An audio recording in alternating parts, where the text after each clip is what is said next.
સરનું તો નામ જ એવું છે કે પરિચયની જરૂર ન પડે. એમ કહીએ કે શિક્ષણ અને સંશોધનના દ્રોણાચાર્ય કહેવાય એવું મોટું નામ સાહેબનું છે. સાહેબનો એજ્યુકેશન ક્વોલિફિકેશનની વાત કરીએ તો સાહેબ PTC, MCom, MEd, MPhil, PhD અને એલએલબી ની ડિગ્રી ધરાવે છે. સાહેબના એક્સપિરિયન્સની જો વાત કરીએ તો લગભગ આપણામાંથી ઘણા બધાની ઉંમર જેટલી નથી એનાથી વધુ સાહેબ એક્સપિરિયન્સ ધરાવે છે. તો એવો મોટો બહોળો અનુભવ ધરાવતા સાહેબ સૌપ્રથમ આસિસ્ટન્ટ ટીચર તરીકે અમદાવાદ મ્યુનિસિપલ સ્કૂલ બોર્ડમાં 12 વર્ષ જોબ કરી. ત્યાર પછી લેક્ચરર તરીકે એમએન શુક્લા કોલેજ ઓફ એજ્યુકેશનમાં 15 વર્ષ જોબ કરી. ત્યાર પછી ગુજરાત યુનિવર્સિટીમાં ડિપાર્ટમેન્ટ ઓફ એજ્યુકેશનમાં રીડર તરીકે 3 વર્ષ જોબ કરી.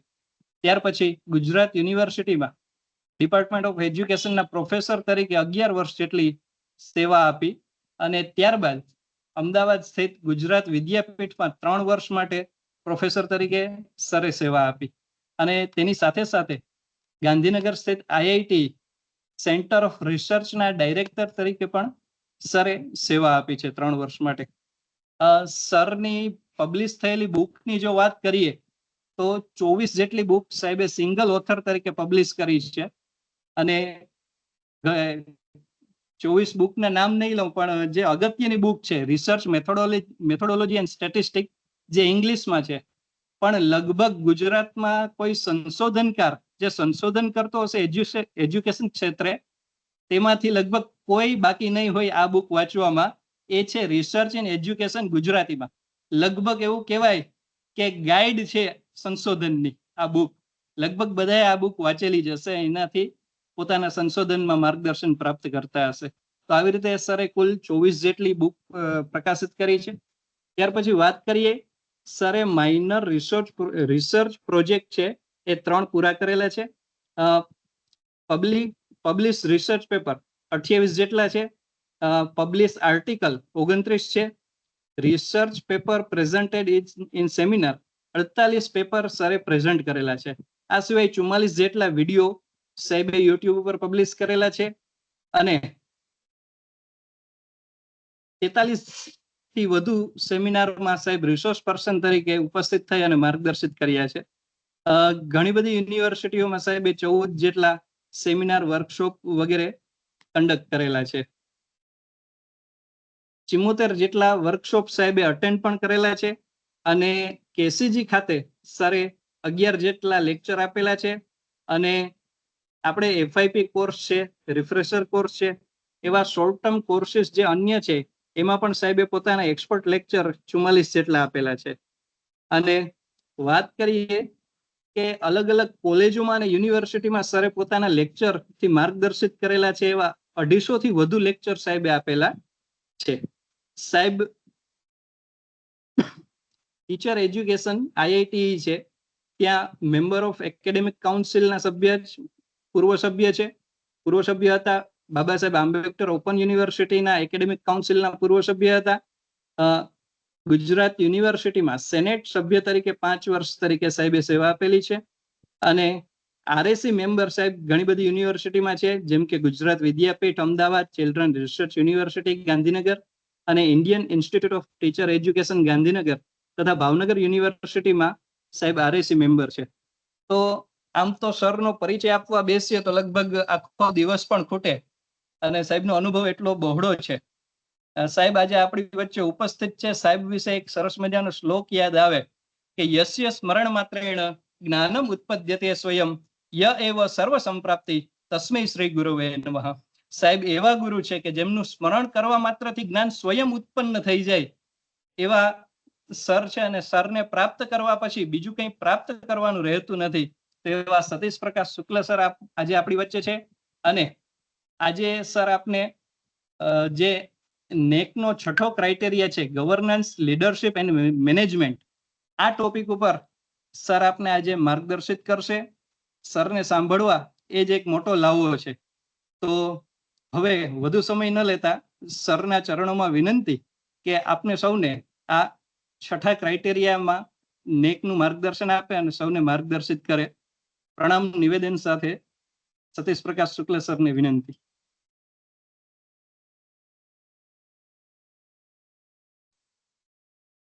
સર વોઇસ નથી આવતો.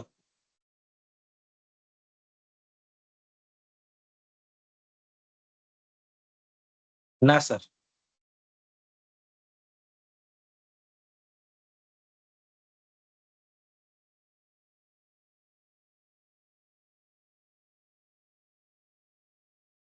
ના સર હજી અવાજ નથી આવતો.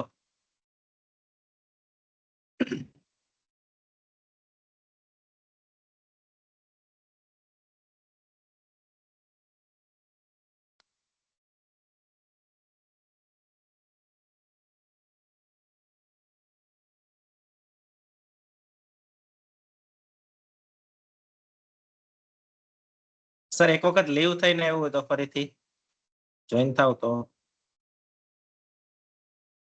અવાજ નથી આવતો સર. ના સર. નથી આવતો સર.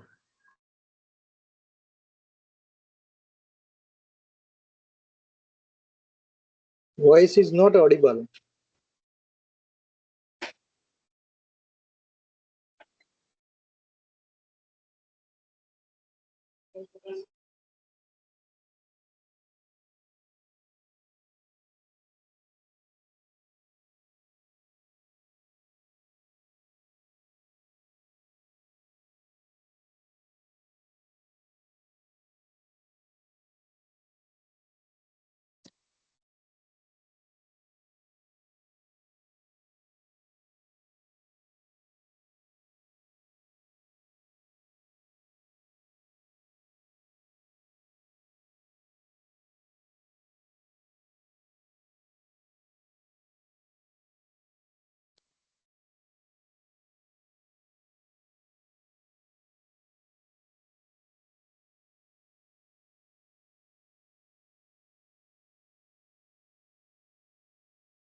આવ્યો અવાજ?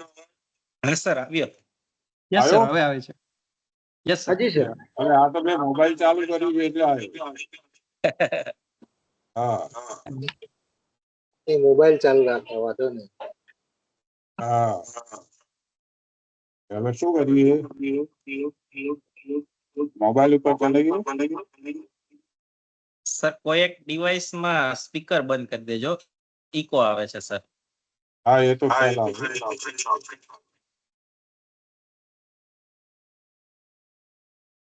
એક જ સેકન્ડ.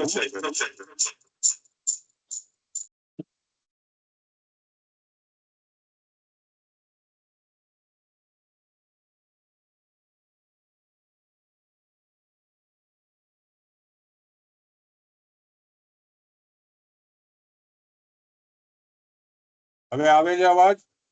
હા સર હવે એકદમ આવે છે? Yes sir. ક્લિયર. હા હા સર. હા તો હા, લેપટોપ clear માંથી એમ નહીં આવતું સ્પીકર માં, આમાંથી આવે છે ફોન માંથી. ખ્યાલ નહીં સર, માઇક નું સેટિંગ કદાચ કઈ ચેન્જ કરવાનું હોય તો. નથી યાર, અહીંયા બધું બરાબર છે, ઓકે છે બધું. માઇક ના સેટિંગમાં બે કે ત્રણ ઓપ્શન હશે, હેડફોન, સ્પીકર અને બીજું કોઈ ડિવાઇસ જો કનેક્ટ હોય તો.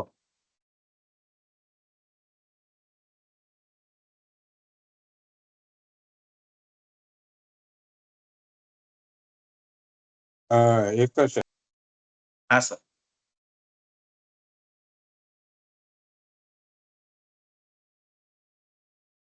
સર મોબાઈલમાં મ્યુટ કર્યું ને એટલે અવાજ નથી આવતો અહીંયા. અહીંયા તો માઇકમાં બધું છે યાર, સ્પીકર છે, હેડફોન છે, એરે છે.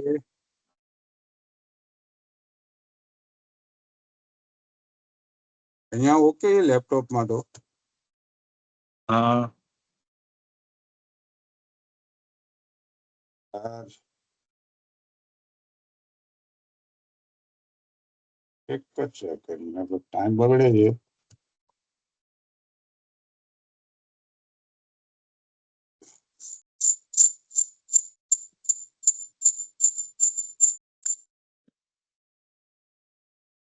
ના સર નથી આવતો.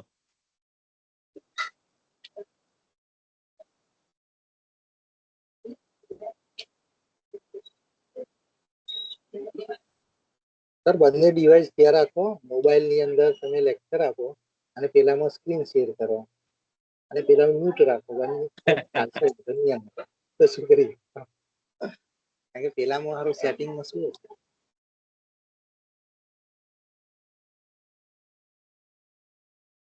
સર મોબાઈલમાં માઇક ચાલુ કરજો, અવાજ નથી આવતો. સ્ક્રીન દેખાય છે ને? હા સર સ્ક્રીન દેખાય છે. ઓકે. દેખાય છે. તમને હા, થોડી અગવડ પડશે બે ડિવાઇસમાં. વાંધો પણ નહીં, કરીશું, શું કરીએ. હા sir thank you so much. Okay. Governance, leadership and management, criteria number 6. અત્યાર સુધી 5 ક્રાઇટેરિયન પતી ગયા છે ને? સર 7 માંથી આ એક છેલ્લો છઠ્ઠો ક્રાઇટેરિયા બાકી છે. 1 થી 7 એ બધા માં પતી છઠ્ઠો ગયા. બાકી. હા સર. Okay okay.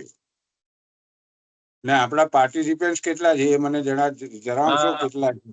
રજિસ્ટર્ડ 99 છે અને હા. ઓનલાઈન એમાં એવું છે કે કોલેજમાંથી 2-3 મિત્રો હોય તો એક ડિવાઇસમાં જોડે, એમ કરીને 60 જેવા ઓનલાઈન હોય છે. હા, આજે અત્યારે 40 જેવા છે. ત્યારે 40 જેવા છે ને? જોઈન થાય છે. હા હા. Okay okay. હવે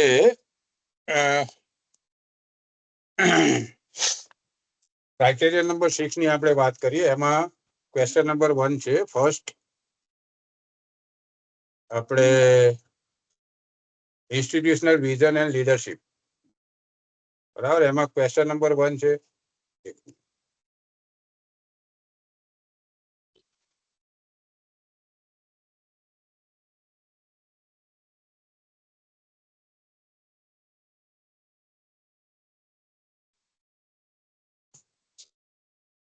હા, the governance of the institution is reflective of an effective leadership and participatory mechanism in tune with the vision and mission. આ પહેલો પ્રશ્ન છે. એની અંદર આપણે કઈ માહિતી ભરવી? 6.1 માં the governance of the institution must be reflective of an effective leadership and participatory mechanism. સહભાગી મિકેનિઝમ, એના સંદર્ભમાં આપણે કઈ કઈ માહિતી ભરવી? તો સૌથી પહેલા આપણે એમાં આપણું વિઝન જણાવવું પડે, આપણી ઇન્સ્ટિટ્યુશનનું જે વિઝન છે તે. બીજું મિશન જણાવવું પડે.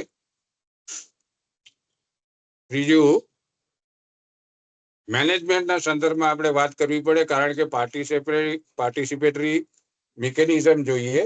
અને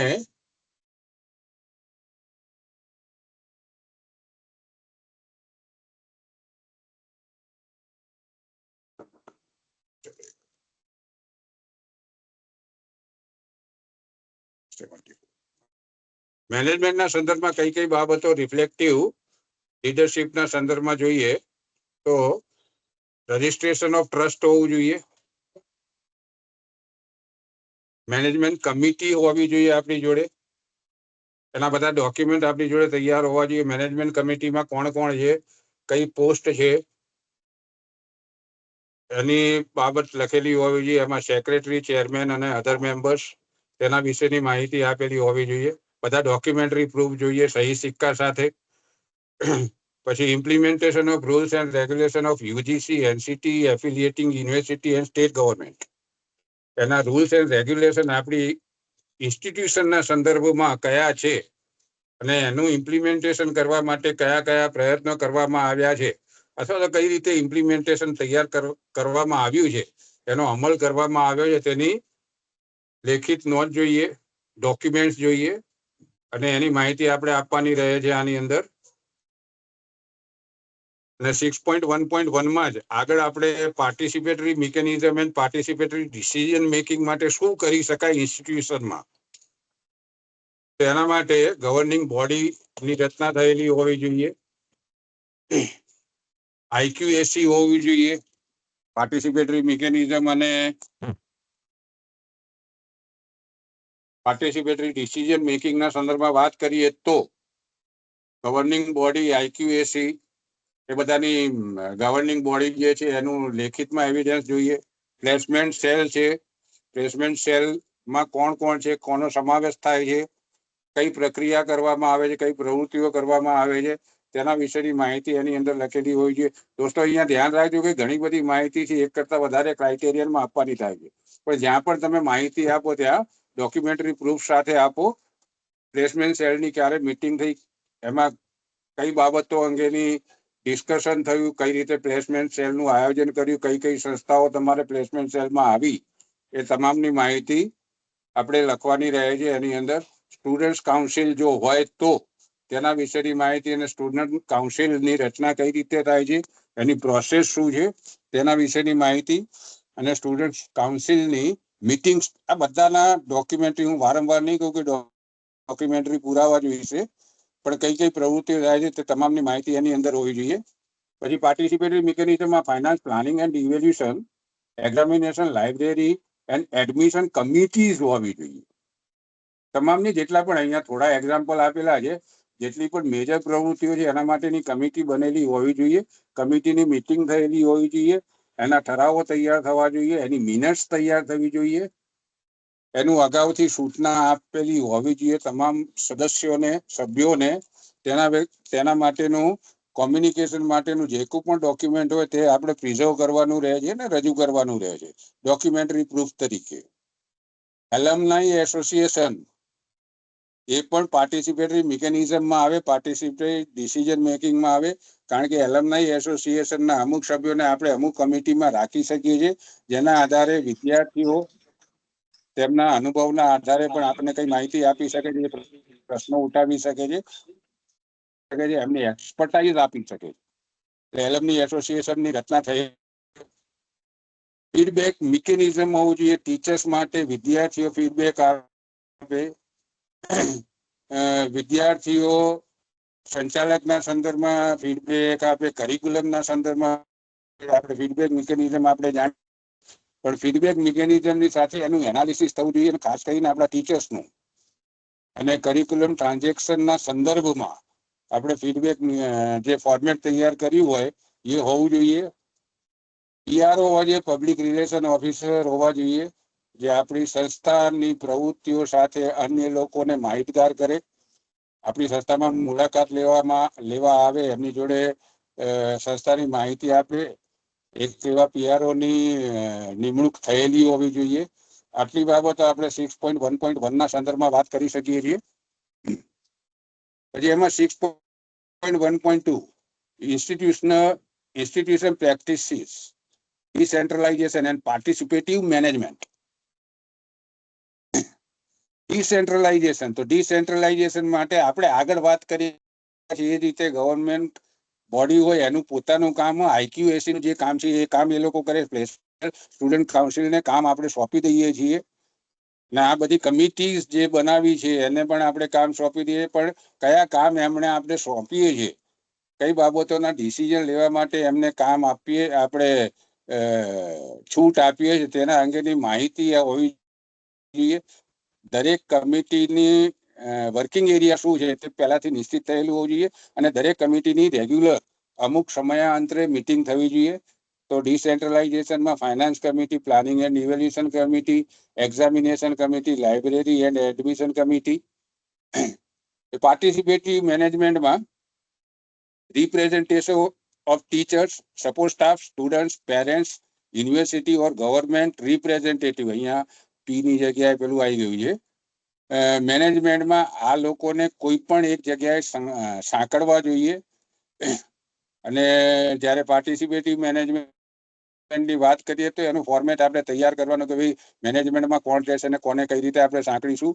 તમામની મિટિંગો થવી જોઈએ, પિરિયોડિકલ મિટિંગ હોવી જોઈએ. ત્યાં ડિસ્કશન જે થાય છે તેની એક મિનિટ્સ તૈયાર થવી જોઈએ. મિનિટ્સ તૈયાર થયા પછી એક્શન ટેકન પ્લાનિંગ કરવું જોઈએ ને એક્શન ટેકન પ્લાનિંગ પછી એક્શન ટેકન રિપોર્ટ એ પણ તૈયાર કરવા જોઈએ અને એનું ડોક્યુમેન્ટેશન થવું જોઈએ.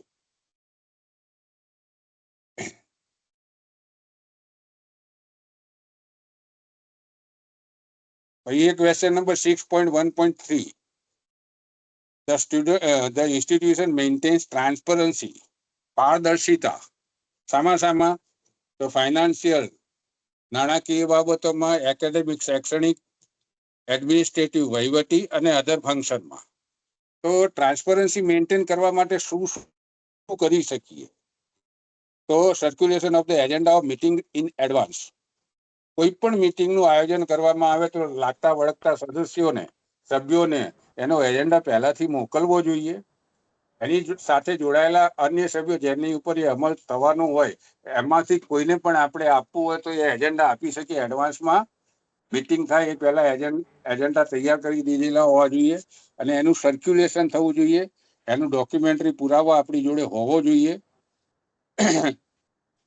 પછી મીટિંગ થયા પછી સર્ક્યુલેશન ઓફ મિનિટ્સ તૈયાર કરો અને એનું સર્ક્યુલેશન કરો કમિટીના તમામ સભ્યોને.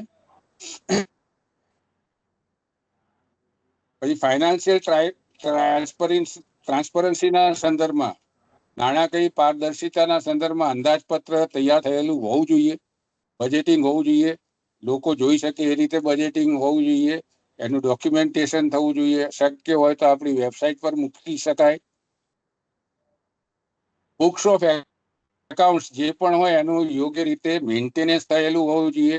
બુક્સ આપણી તૈયાર હોવી જોઈએ. જ્યાં જરૂર હોય ત્યાં આગળ ક્લાર્કની કે ઓફિસ સુપરિન્ટેન્ડન્ટની કે પ્રિન્સિપલ કે સંચાલકની સહીઓ હોવી જોઈએ. ડોક્યુમેન્ટરી પૂરા. Internal and external audit of accounts periodically થવું જોઈએ. મોટાભાગે 1 વર્ષે કરાવીએ છીએ પણ વચ્ચે કરાવી શકીએ. અને ઇન્ટરનલ એક્સટર્નલ ઓડિટના રિપોર્ટ્સ આપણી પાસે હોવા જોઈએ. With sign and signature with the name of the form of CA. એ બધાની માહિતી હોવી જોઈએ. ફાઇનાન્શિયલ ટ્રાન્સપરન્સીના સંદર્ભમાં ખાસ કરીને જ્યાં આગળ ગવર્મેન્ટ કોલેજ નથી અથવા તો ગ્રાન્ટીન એડેડ કોલેજ નથી ત્યાં આગળ સેલેરી થ્રુ બેંક 100% થવું જોઈએ. જોકે હવે આ તો કમ્પલસરી થઈ ગયું છે પણ એ મેન્ટેન થવું જોઈએ અને જે સેલેરી બતાવવામાં આવે છે એટલી ચૂકવવામાં આવે એનું ધ્યાન રાખવું જોઈએ. પરચેસ કમિટી હોય જે આડેધડ વસ્તુઓ ખરીદાવી ન જોઈએ. કોઈ પણ ડિપાર્ટમેન્ટ ને કોઈ પણ આપણા ઇન્સ્ટિટ્યુશનના કોઈ પણ વિભાગને કોઈ પણ બાબતની ખરીદી કરવાની હોય તો પ્રોપર ચેનલ જઈને પછી at the end purchase committee પાસે જોઈએ. પરચેસ કમિટીમાં આપણે કોલેજના સભ્યો હોવા જોઈએ. એમાં ટીચર પણ હોઈ શકે અને નોન ટીચિંગ સ્ટાફ પણ હોઈ શકે. એ કમિટીનું ફોર્મેશન થવું જોઈએ. એ સિવાય આપણી જોડે declaration of source of finance, આપણી જોડે પૈસા ક્યાંથી આવે છે, ગવર્મેન્ટ ગ્રાન્ટ છે, ફીસ છે, કોમ્યુનિટી જોડેથી આવે છે કે અન્ય એનજીઓ પાસેથી આવે છે, કોઈ અલગ એજન્સી પાસેથી આવે છે. આવે તો ઘણું સારું અને લાવવા માટેના પ્રયત્ન થવા જોઈએ. સ્પોન્સર પ્રોગ્રામનું આયોજન થતું હોય તો સ્પોન્સર જે પ્રોગ્રામ માટે ફાઇનાન્સ કરે તેની માહિતી આપણી જોડે હોવી જોઈએ. ડોક્યુમેન્ટેશન હોવું જોઈએ. પૈસા શક્ય હોય ત્યાં સુધી, આમ તો શક્ય ના કહેવાય દરેક બાબતમાં, પૈસા ની લેવડ દેવડ, ફાઇનાન્સની લેવડ દેવડ બેંક થ્રુ થવી જોઈએ, ચેક થ્રુ થવી જોઈએ. આ કન્ટીજન્સી માટે અમુક રોકડમાં આપણે વ્યવહાર કરી શકીએ એની મર્યાદા આપણે નક્કી કરી લેવી જોઈએ.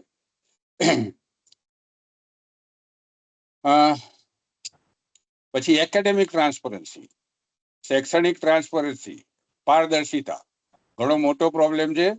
એકેડેમિક કેલેન્ડર મોટા ઉપાડે ઘણા લોકો એકેડેમિક કેલેન્ડર તૈયાર કરેલા પણ એને મેન્ટેન નથી કરતા. આપણે જો એકેડેમિક ટ્રાન્સપરન્સી જાળવવી હોય તો મહેનત કરવી પડે છે ને. એકેડેમિક કેલેન્ડર તૈયાર કરે છે, થોડી એની અંદર આપણે લવચિકતા રાખી શકાય ફ્લેક્સિબિલિટી રાખી શકાય, પણ એ આકસ્મિક સંજોગોને ધ્યાનમાં રાખીને ફ્લેક્સિબિલિટી માટેનો સ્કોપ પણ એકેડેમિક કેલેન્ડરમાં રાખવો જોઈએ. પ્રોપરલી તૈયાર થવું જોઈએ ને એકેડેમિક કેલેન્ડર તૈયાર કરીએ ને આપણે જો એજ્યુકેશન વાળા બધા હોય તો બધાને ખબર હોવી જોઈએ કે PLO અને CLO પ્રોગ્રામ લર્નિંગ આઉટકમ અને કોર્સ લર્નિંગ આઉટકમ એનું વ્યવસ્થિત રજૂઆત થવી જોઈએ, વ્યવસ્થિત રીતે લેખન થવું જોઈએ, એનું ડોક્યુમેન્ટેશન હોવું જોઈએ. એકેડેમિક ટ્રાન્સપરન્સીના સંદર્ભમાં વાત કરી કે staff workload of teachers properly assign થવું જોઈએ. કોને કેટલો વર્કલોડ છે, કોણ કેટલા વિષયો ભણાવે છે, કઈ પ્રવૃત્તિઓ કરે છે, કઈ કમિટીમાં છે, દરેક બાબતોને ધ્યાનમાં રાખીને વર્કલોડ નક્કી કરવો જોઈએ. એકેડેમિક ટ્રાન્સપરન્સીના સંદર્ભમાં પાછી ફીડબેકની વાત આવે છે. ફીડબેક મિકેનિઝમ હોવું જોઈએ. એકેડેમિક કેલેન્ડર મુજબ જ આપણી બધી એકેડેમિક પ્રવૃત્તિઓ થાય છે. એને ધ્યાનમાં એને વ્યવસ્થિત કરવા માટે વિદ્યાર્થીઓ તરફથી ફીડબેક લેવામાં આવે, ટીચર્સ પણ ફીડબેક આપે, પ્રિન્સિપલ પણ ફીડબેક આપે, તપાસ કરે, ઓબ્ઝર્વેશન કરે. આખું ફીડબેક મિકેનિઝમ તૈયાર કરેલું હોવું જોઈએ. પછી કરિક્યુલમ તો આપણી જોડે વર્ષથી હોય છે, વર્ષની શરૂઆતમાં હોય છે. કરિક્યુલમ ટ્રાન્ઝેક્શન એકેડેમિક કેલેન્ડર સાથે સાંકળી શકાય અને કરિક્યુલમ ટ્રાન્ઝેક્શન કઈ રીતે કરી શકાય, કઈ બાબતો કયા સાધનોની જરૂર પડશે વિવિધ વિષયોમાં, ક્યારે જરૂર પડશે, કયા પદાર્થોની જરૂર પડશે, કઈ ટેકનોલોજીની જરૂર પડશે, એ બધાને ધ્યાનમાં રાખીને કરિક્યુલમ ટ્રાન્ઝેક્શન પ્લાનિંગ તૈયાર કરવું જોઈએ, લેખિતમાં હોવું જોઈએ. એકેડેમિક ટ્રાન્સપરન્સીના સંદર્ભમાં આમ તો નેકે કમ્પલસરી કરી દીધું છે, UGC કમ્પલસરી કરી, IQAC આપણી જોડે હોવી જોઈએ, વ્યવસ્થિત એની રચના થયેલી હોઈએ, મેમ્બર્સ હોવા જોઈએ, એમની યાદી તૈયાર થયેલી હોય છે, પિરિયોડિકલી એમની મીટિંગ થવી જોઈએ. ફરી મીટિંગના સંદર્ભમાં એજન્ડા અને ચર્ચા અને મિનિટ્સ આ ધ્યાનમાં રાખો ને બધાના ડોક્યુમેન્ટરી પુરાવા જોઈએ. જ્યારે પણ આપણે SSR અપલોડ કરીશું ત્યારે આ બધા ડોક્યુમેન્ટરી પુરાવા આપણે રજૂ કરવાના રહે છે, અપલોડ કરવાના રહે છે. પછી એડમિનિસ્ટ્રેટિવ ટ્રાન્સપરન્સી, તેના સંદર્ભમાં ટ્રાન્સપરન્સી ઇન રિક્રુટમેન્ટ, શિક્ષકોની નિમણૂક કે પછી સપોર્ટ સ્ટાફ કે નોન ટીચિંગ સ્ટાફ ની નિમણૂકમાં ટ્રાન્સપરન્સી હોવી જોઈએ. જો ક્વોલિટી ઇમ્પ્રુવમેન્ટ કરવી હોય તો ટ્રાન્સપરન્સી સાથે રિક્રુટમેન્ટ કરેલી હોય નિયમ અનુસાર. મોટાભાગે ગ્રાન્ટીન એડેડ કોલેજોમાં અને ગવર્મેન્ટ કોલેજોમાં નિયમ અનુસાર થાય છે. સેલ્ફ ફાઇનાન્સ કોલેજ વાળાએ પણ ધ્યાન રાખવાનું, જે ક્રાઇટેરિયા છે એને ધ્યાનમાં રાખીને રિક્રુટમેન્ટ કરવી જોઈએ. આપણે ઇન્ટરવ્યુ માટેની જે પેનલ બને એમાં કાયદેસરના જે નિયમ મુજબના સભ્યો હોવા જોઈએ, એવા હોવા જોઈએ. જાહેરાતો યોગ્ય રીતે અપાય, બધાનું ડોક્યુમેન્ટેશન હોવું જોઈએ. કોનો સમાવેશ થયા, કેટલા કેન્ડિડેટ્સ આવ્યા, કેટલા હાજર રહ્યા, કેટલા ગેરહાજર રહ્યા, એમને કઈ રીતે સ્કોરિંગ કરવામાં આવ્યું. આમ તો આડેધડા થઈ જતું હોય છે બધું, પણ એ સ્કોરિંગના જો નેકમાં આપણે પોઈન્ટ વધારવા હોય તો આવી નાની વસ્તુઓ આનું ડોક્યુમેન્ટેશન કરી રાખ્યું હોય તો ઘણું ઉપયોગી થાય છે.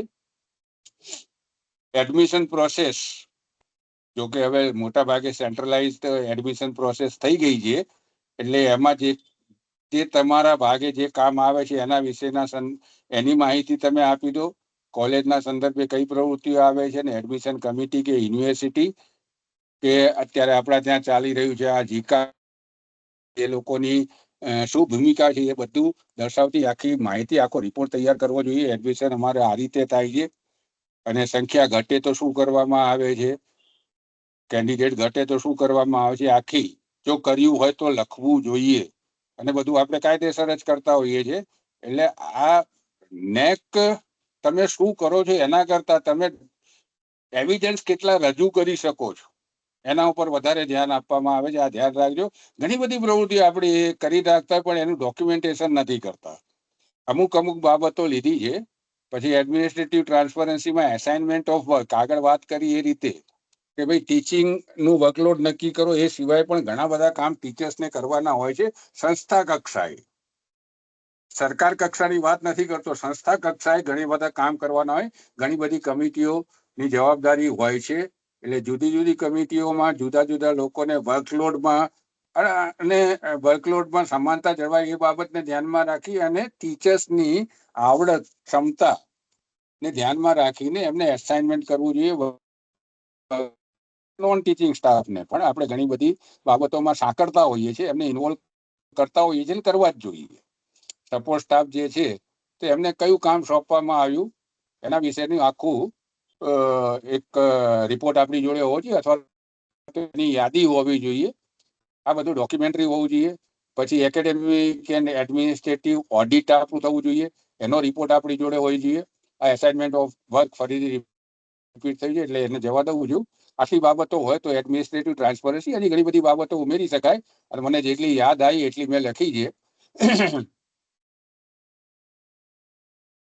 એટલે IQAC વાળા કોઈ મિત્રો હોય તો ધ્યાન રાખજો કે આ બધી બાબતો આપણી જોડે હોવી જોઈએ, તો આપણા પોઈન્ટ વધે છે.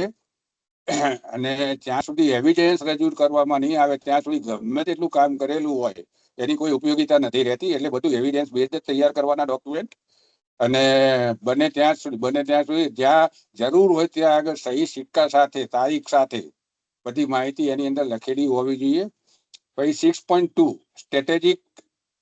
સ્ટ્રેટેજી ડેવલપમેન્ટ એન્ડ ડિપ્લોયમેન્ટ, બરાબર, સ્ટ્રેટેજિક પ્લાન.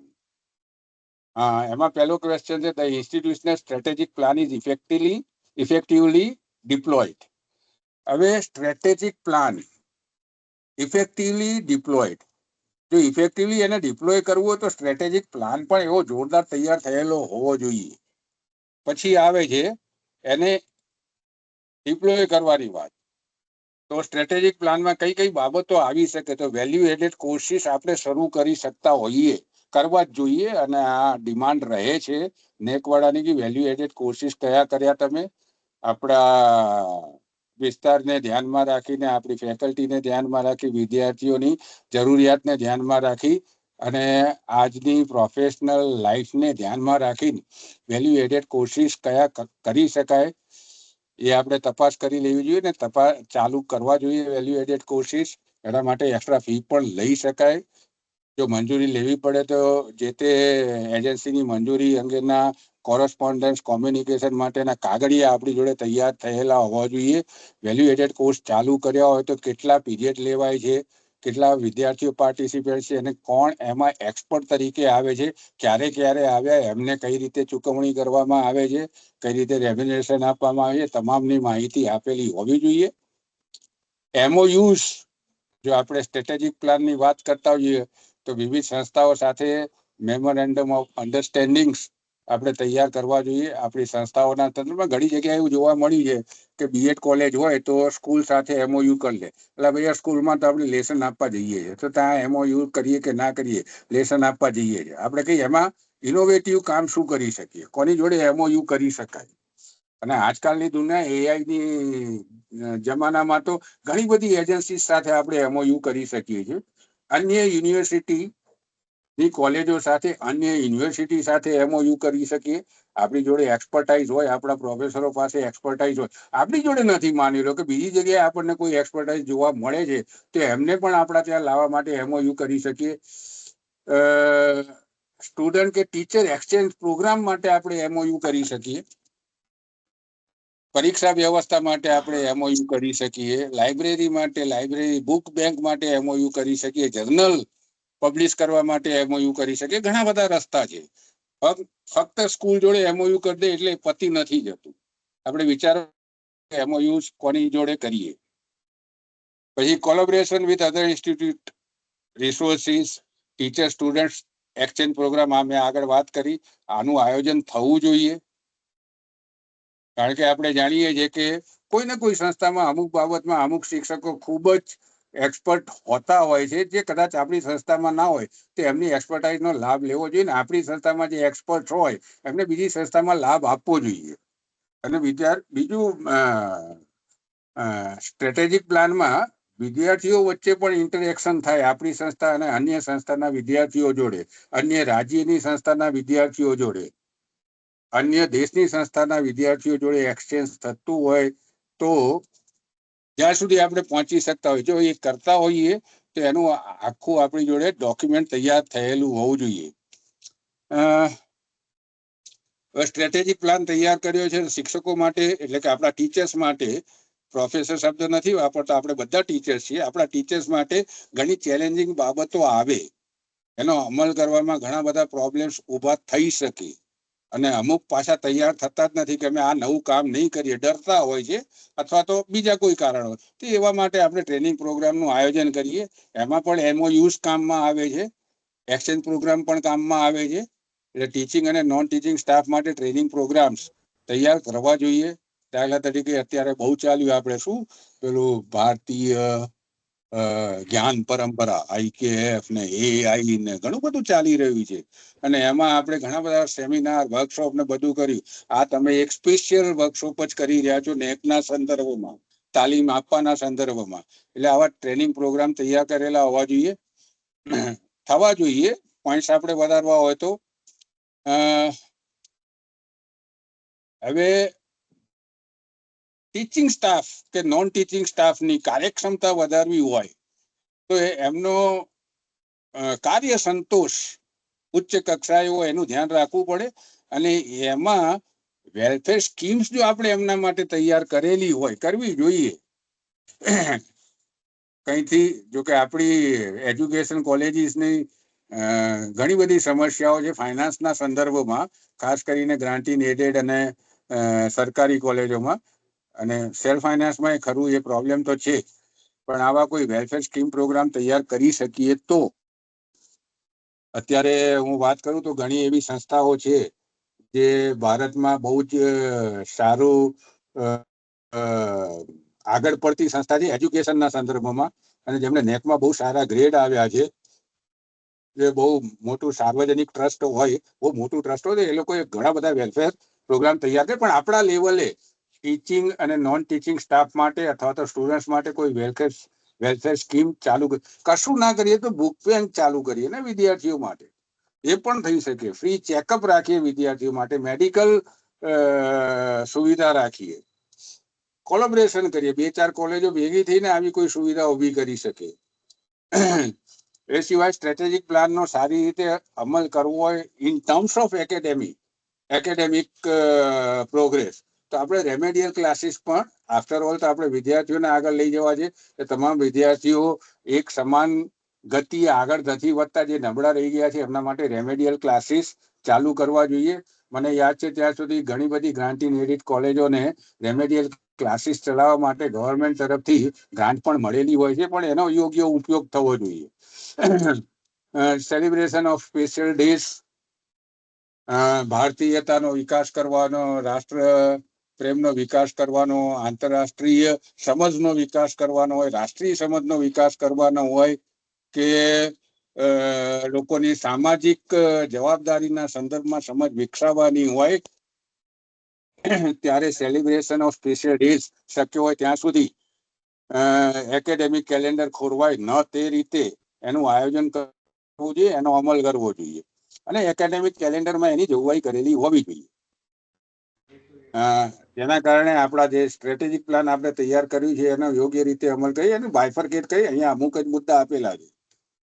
પછી organisation of programmes for developing social and communication skills of teachers, support staff and students ખૂબ જ જરૂરી છે. આજના જમાનામાં સોશિયલ એન્ડ કોમ્યુનિકેશન સ્કિલ ખૂબ જ જરૂરી છે બધા માટે. એના માટેનું કોઈ આયોજન કરીએ તો આપણને આપણા સ્ટ્રેટેજિક પ્લાનને અમલ કરવામાં વધારે ઉપયોગી થઈ શકે છે. મોનિટરિંગ સિસ્ટમ ઊભી થવી જોઈએ. સ્ટ્રેટેજિક પ્લાન તૈયાર કર્યો તમે, એના માટેનું આયોજન કર્યું, કામની વહેંચણી કરવામાં, એ લોકો કામ કરતા થઈ ગયા, પછી એની મોનિટરિંગ સિસ્ટમ હોવી જોઈએ. અલગ અલગ કામ માટેની અલગ અલગ કમિટીની રચના કરો અને એનું મોનિટરિંગ કરો. જરૂર પડે ત્યાં માર્ગદર્શન આપવાનું થાય આપો, જરૂર પડે ત્યાં બીજા આસિસ્ટન્સ આપવાના થાય તો એ આપીએ, ફાઇનાન્શિયલ આસિસ્ટન્ટ આપવાની જરૂર પડે તો એ કરીએ. આગળ લખેલું છે તે માટે periodical meetings of various committees થવી જોઈએ. ફરીથી એજન્ડા, ચર્ચા, minutes, action plan, action taken report, આ બધું દરેકમાં આવશે. કાગળિયા વધી જશે, પણ કાગળિયા વધે એની ચિંતા નથી કરવાની, પણ આ બધું કરવું જોઈએ, જેના કારણે આપણે નેકમાં સારો દેખાવ કરી શકીએ ને આપણું ક્વોલિટેટિવ ઇમ્પ્રુવમેન્ટ આપણી સંસ્થાનું થાય. એક વસ્તુ અહીંયા કહી દઉં કે આ નેક માટે જે કોઈ પણ પ્રયત્નો કરવામાં આવે છે એ ફક્ત સંસ્થા માટે જ થાય છે એવું ન કહીએ. આપણો વ્યક્તિગત વિકાસ પણ એની અંદર થાય છે જો આપણે એમાં સામેલ થઈએ. આપણી પ્રોફાઇલ પણ વધે છે, આપણી પ્રોફેશનલ પણ વધે છે. પછી question number 6.2.2, the functioning of the institutional bodies is effective. Effective છે જે બોડીઝ આપણે જે કમિટીઝ બનાવી છે એ ઇફેક્ટિવ છે and efficient as visible from policies, administrative setup, appointment and service rules, procedures etcetera. આપણે બોડીઝ બનાવી હતી, કમિટીઝ બનાવી હતી. હવે એ ઇફેક્ટિવ છે કે નહીં એના પુરાવા આપણે અહીંયા રજૂ કરવાના છે. અને એ ઇફેક્ટિવ છે કે નહીં એના પુરાવા રજૂ કરવા માટે પહેલા આપણી જોડે ઇન્સ્ટિટ્યુશનલ પોલિસી જોઈએ, એનું ઇમ્પ્લિમેન્ટેશન કઈ રીતે કરવું એના માટે રૂલ્સ એન્ડ રેગ્યુલેશન જોઈએ. અને એના માટે એના ડિફરન્ટ એજન્સી અહીંયા જે વાત કરી છે એના રૂલ્સ એન્ડ રેગ્યુલેશન બનાવેલા છે. યુજીસીએ બનાવેલા છે, એનસીટીએ બનાવેલા છે, આપણા સંદર્ભમાં યુનિવર્સિટીએ બનાવેલા છે, આપણા સંદર્ભમાં આપણી રાજ્ય સરકારે બનાવેલા છે. એ બધાને ધ્યાનમાં રાખીને એ બધાનું ઇમ્પ્લિમેન્ટેશન કરવા માટેની પોલિસી જ આપણે ઇન્સ્ટિટ્યુશનલ પોલિસી તૈયાર કરવી જોઈએ. કઈ રીતે એનું ઇમ્પ્લિમેન્ટેશન કરવું, કોણ કરશે, ક્યારે કરશે, કઈ રીતે કરશે. રિક્રુટમેન્ટ ટ્રાન્સપરન્ટ થવી જોઈએ, વર્કલોડની વહેંચણી યોગ્ય રીતે થવી જોઈએ, જે આગળ આપણે વાત કરી ગયા છે. એટલે effective and efficient functioning of our institution આપણે સાબિત કરી શકીએ જો આયોજન પ્રમાણે કામ થયું તો એના પુરાવા જોઈએ. વર્કલોડ આ રીતે આપેલું ઓર્ગેનાઇઝેશનલ સ્ટ્રક્ચર, ઓર્ગેનાઇઝેશનલ સ્ટ્રક્ચરમાં ટ્રસ્ટમાં કોણ ચેરમેન, કોણ સેક્રેટરી, કોણ એમની જવાબદારી શું, ફર્સ્ટ લેવલે કોણ, સેકન્ડ લેવલે શું, મેઇન ડિસિઝન મેકિંગ કોણ કરે છે અને ડિસિઝન લેવા માટે કઈ રીતે મીટિંગ્સ થાય છે. એ આખી હાયરાર્કી તમારે અહીંયા ઓન પેપર બતાવવાની રહે છે ને એ પ્રમાણે કામ કરવાનું રહે છે. પછી એફિશિયન્સી આપણે દર્શાવી છે, ઇફેક્ટિવ ફંક્શનિંગ બતાવવું છે તો સેલરીના નિયમો, પ્રમોશનના નિયમો, ઇન્ક્રીમેન્ટના નિયમો, લીવ્સના નિયમો, હોલિડેઝ અને વેકેશન વગેરે પોલિસી મુજબ થાય છે કે નહીં. ઇન્સ્ટિટ્યુશન ધ્યાન રાખે છે, જે તે બોડીને જે ધ્યાન રાખવાનું છે એ ધ્યાન રાખે છે કે નહીં, એ બધી બાબતોનું. અને જો અમલ થાય છે તો અમલ કઈ રીતે થયો, ક્યારે થયો અને કયા પ્રોબ્લેમ્સ આવ્યા અને એનો નિકાલ કરવા માટે શું પ્રયત્નો કર્યા, બધાની માહિતી આપણી જોડે હોવી જોઈએ. Participation of teachers and support staff in training courses, development programmes જરૂર પડશે. એમની એફિશિયન્સી વધારવા માટે જ્યારે આપણે સ્ટ્રેટેજિક પ્લાન તૈયાર કર્યો છે તો કાં તો આપણે એફડીપી કરીએ, આપણે ટ્રેનિંગ કરીએ આપણી ઇન્સ્ટિટ્યૂટ, અથવા તો એમને એલાઉ કરીએ બીજે જવા માટે, યોગ્ય રજાઓ આપીએ, એમને આવવા જવા માટેનો ખર્ચો આપીએ, તે બધું કરીએ તો આપણે કહી શકીએ કે ક્વોલિટેટિવ ઇમ્પ્રુવમેન્ટ માટે આપણી સંસ્થા પ્રયત્નશીલ છે. એ બધાના ઘણી જગ્યાએ એવું જોવા મળ્યું કે ભાઈ અમને સેમિનારમાં ભાગ લેવા માટે આર્થિક મદદ આપવામાં પણ જ્યારે રેકોર્ડ જોવા બેસીએ ત્યારે કેશ આપેલા હોય ને આપણે બેંકથી અથવા તો વાઉચર પર આપી દીધેલા હોય, ગમે ત્યારે બેંકથી તમે આપો તો એમાં ડેટ વાઇઝ તમારું સ્ટેટમેન્ટ આવી જાય છે, વાઉચર તો ગમે ત્યારે તૈયાર કરે. એટલે શંકા ન પડે એ રીતે આખી આ બાબતો તૈયાર થયેલી હોય, ડોક્યુમેન્ટ તૈયાર થયેલા હોવા જોઈએ.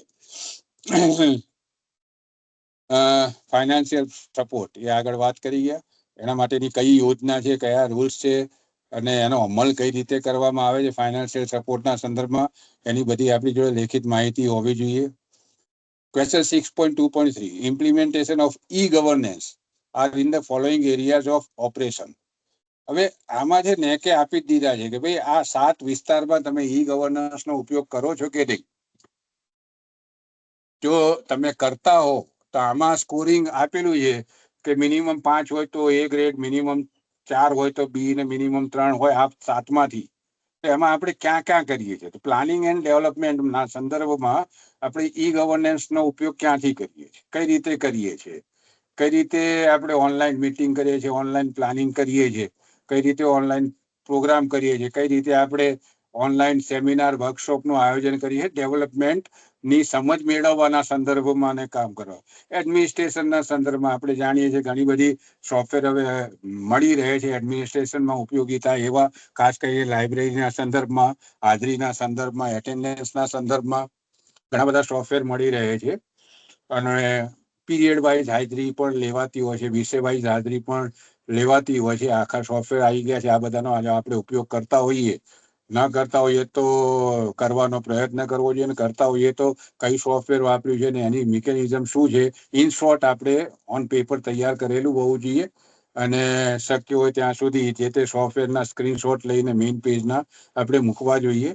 એનું લાયસન્સ વર્ઝન હોય તો એની જે આપણે સબસ્ક્રિપ્શન કર્યું હોય તો એની જે પહોંચ હોય એ પણ ત્યાં તૈયાર રાખવી છે. આ બધું અપલોડ કરવાનું હોય છે. ફાઇનાન્સ એન્ડ એકાઉન્ટ્સમાં જનરલી ટેલીનો આપણે ઉપયોગ કરીએ છીએ એકાઉન્ટિંગના સંદર્ભમાં. Student admission and support, student એડમિશનના સંદર્ભમાં આપણે ઈ ગવર્નન્સનો ઉપયોગ કઈ રીતે કરીએ છીએ, તેમના સપોર્ટના સંદર્ભમાં, ટીચિંગ લર્નિંગના સંદર્ભમાં આપણે ઈ ગવર્નન્સનો ઉપયોગ કઈ રીતે કરીએ છીએ, એસાઇનમેન્ટ કઈ રીતે આપીએ છીએ, એમનું એસાઇનમેન્ટ ચેક કરવા માટે, એમને કોલેજની માહિતી આપવા માટે કઈ રીતે આપણે ઈ ગવર્નન્સનો ઉપયોગ કરીએ છીએ, એ બધાની માહિતી આપવાની રહે છે. આ 7માંથી મેક્સિમમ જેટલા હોય આપણે એટલા પોઈન્ટ વધે છે. અને જે પણ આપણે કરતા હોઈએ તો જે તે સોફ્ટવેર ની માહિતી હોવી જોઈએ ને કઈ રીતે અમલ કરવામાં આવે તેનું લેખિત આપણી જોડે પુરાવો હોવો જોઈએ. અને એન્યુઅલ ઈ ગવર્નન્સ રિપોર્ટ તૈયાર કરવો જોઈએ. આખા વર્ષ દરમિયાન તમે ઈ ગવર્નન્સના સંદર્ભમાં આ 7 બાબતોના સંદર્ભમાં કે આના સિવાય પણ, આ તો ઓલરેડી નેકના રિપોર્ટમાં આપી જ દીધેલું છે, એ સિવાય પણ કોઈ જગ્યાએ ઈ ગવર્નન્સનો ઉપયોગ કર્યો હોય તો એનો રિપોર્ટ તૈયાર કરો. કઈ રીતે કેટલું અસરકારક રહ્યું અને એના બેનિફિટ શું રહ્યા, એની મર્યાદાઓ શું રહી, લોકોએ એને કેટલું પસંદ કર્યો, લોકોએ શું સૂચનો આપ્યા, એ બધું ધ્યાનમાં રાખી ઈ ગવર્નન્સ રિપોર્ટ તૈયાર કરવાનો હોય છે. અને એનું જે તે એની સાથે સંકળાયેલી વ્યક્તિ હોય કે જેને આપણે એને કામ સોંપ્યું એના સહી સિક્કા સાથે તમામ રિપોર્ટ તૈયાર થયેલો હોવો જોઈએ. અને એટ ધ એન્ડ તો દરેક જગ્યાએ પ્રિન્સિપલના સહી સિક્કા કે મેનેજમેન્ટના સહી સિક્કા આવે જ છે. પછી 6.2.4 effectiveness of various bodies, cells, committees is evident through minutes. આગળ વાત કરી ગયો છે, minutes of meetings and implementation of their resolutions, decisions. આગળ મેં વાત કરેલી જ છે કે ભાઈ તમે બોડી બનાવી દીધી, સેલ બનાવી દીધા, કમિટી બનાવી દીધી, એની મીટિંગ્સ થઈ, પણ મીટિંગ્સ થતા પહેલા ફરીથી એજન્ડા તૈયાર થયેલો હોવો જોઈએ. મીટિંગ દરમિયાન ચર્ચા થવી જોઈએ. મીટિંગ પત્યા પછી એની મિનિટ્સ તૈયાર થવી જોઈએ. મિનિટ્સના આધારે એક્શન પ્લાનિંગ ફોર ફ્યુચર તૈયાર થવું જોઈએ. એના પછી એક્શન ટેકન રિપોર્ટ તૈયાર થયેલો હોવો જોઈએ. આટલું થાય ત્યારે ઇફેક્ટિવનેસ ઓફ વેરિયસ બોડીઝ જોવાય ને આ બધું ડોક્યુમેન્ટરી પ્રૂફ આપણી જોડે હોવું જોઈએ. તારીખ વાઇઝ 5 વર્ષનું પૂરેપૂરું લખેલું છે. Action plan based on the minutes of meetings. Feedbacks પણ આવ્યા હોય, કોઈ ફીડબેક મિકેનિઝમ આપણે ગોઠવ્યું કોઈ બાબતના સંદર્ભમાં તો ફીડબેક આધારિત શું આપણે એક્શન પ્લાન તૈયાર કર્યો છે અને એનું એક્શન કઈ રીતે લીધા છે ને એક્શન ટેકન રિપોર્ટ તૈયાર કરવાનો છે. એટલે action plan based on the minutes of meetings, feedbacks and suggestions from the stakeholders. આટલું તૈયાર કરીએ તો આપણું આ કમિટીઝ, વિવિધ બોડીઝ ઇફેક્ટિવ રીતે કામ કરે છે કે નહીં તે આપણને જાણવા મળે. આ જે આગળ વાત કરી ગયો એ જ આવે છે. બીજું છે implementation of action plan, evaluation of implementation of action plan. Action plan action taken report આવે એટલે ઇવેલ્યુએશન થઈ જાય, અથવા તો એક્શન ટેકન રિપોર્ટ તૈયાર કરો, અથવા evaluation of implementation of action plan. આ બધું ડોક્યુમેન્ટરી હોવું જોઈએ, મુદ્દા વાઇઝ એક પછી એક. પછી question number 3.1 6.3.1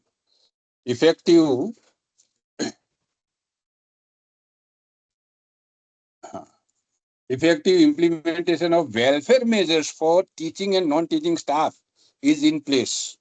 Welfare measures teaching અને નોન ટીચિંગ સ્ટાફ. હું તો કહું છું કે સ્ટુડન્ટ્સ માટે પણ હોવું જોઈએ. અહીંયા જે લખ્યું છે આગળ આવે છે કે નહીં મને ખબર નથી. ફાઇનાન્શિયલ સપોર્ટ ટીચર્સને અને નોન ટીચિંગ સ્ટાફને. કયા ફાઇનાન્શિયલ સપોર્ટ? તો ગવર્મેન્ટમાં અમુક બાબતો તો આમાંથી હોય છે, પણ જ્યાં આગળ સેલ્ફ ફાઇનાન્સ છે ત્યાં પણ આ પ્રયત્નો કરવા જોઈએ. મેં એવી સંસ્થાઓ જોઈ છે કે જ્યાં સેલ્ફ ફાઇનાન્સ છે, ટ્રસ્ટ સારું છે, તો આમાંથી ઘણી બધી બાબતોનો અમલ કરે છે.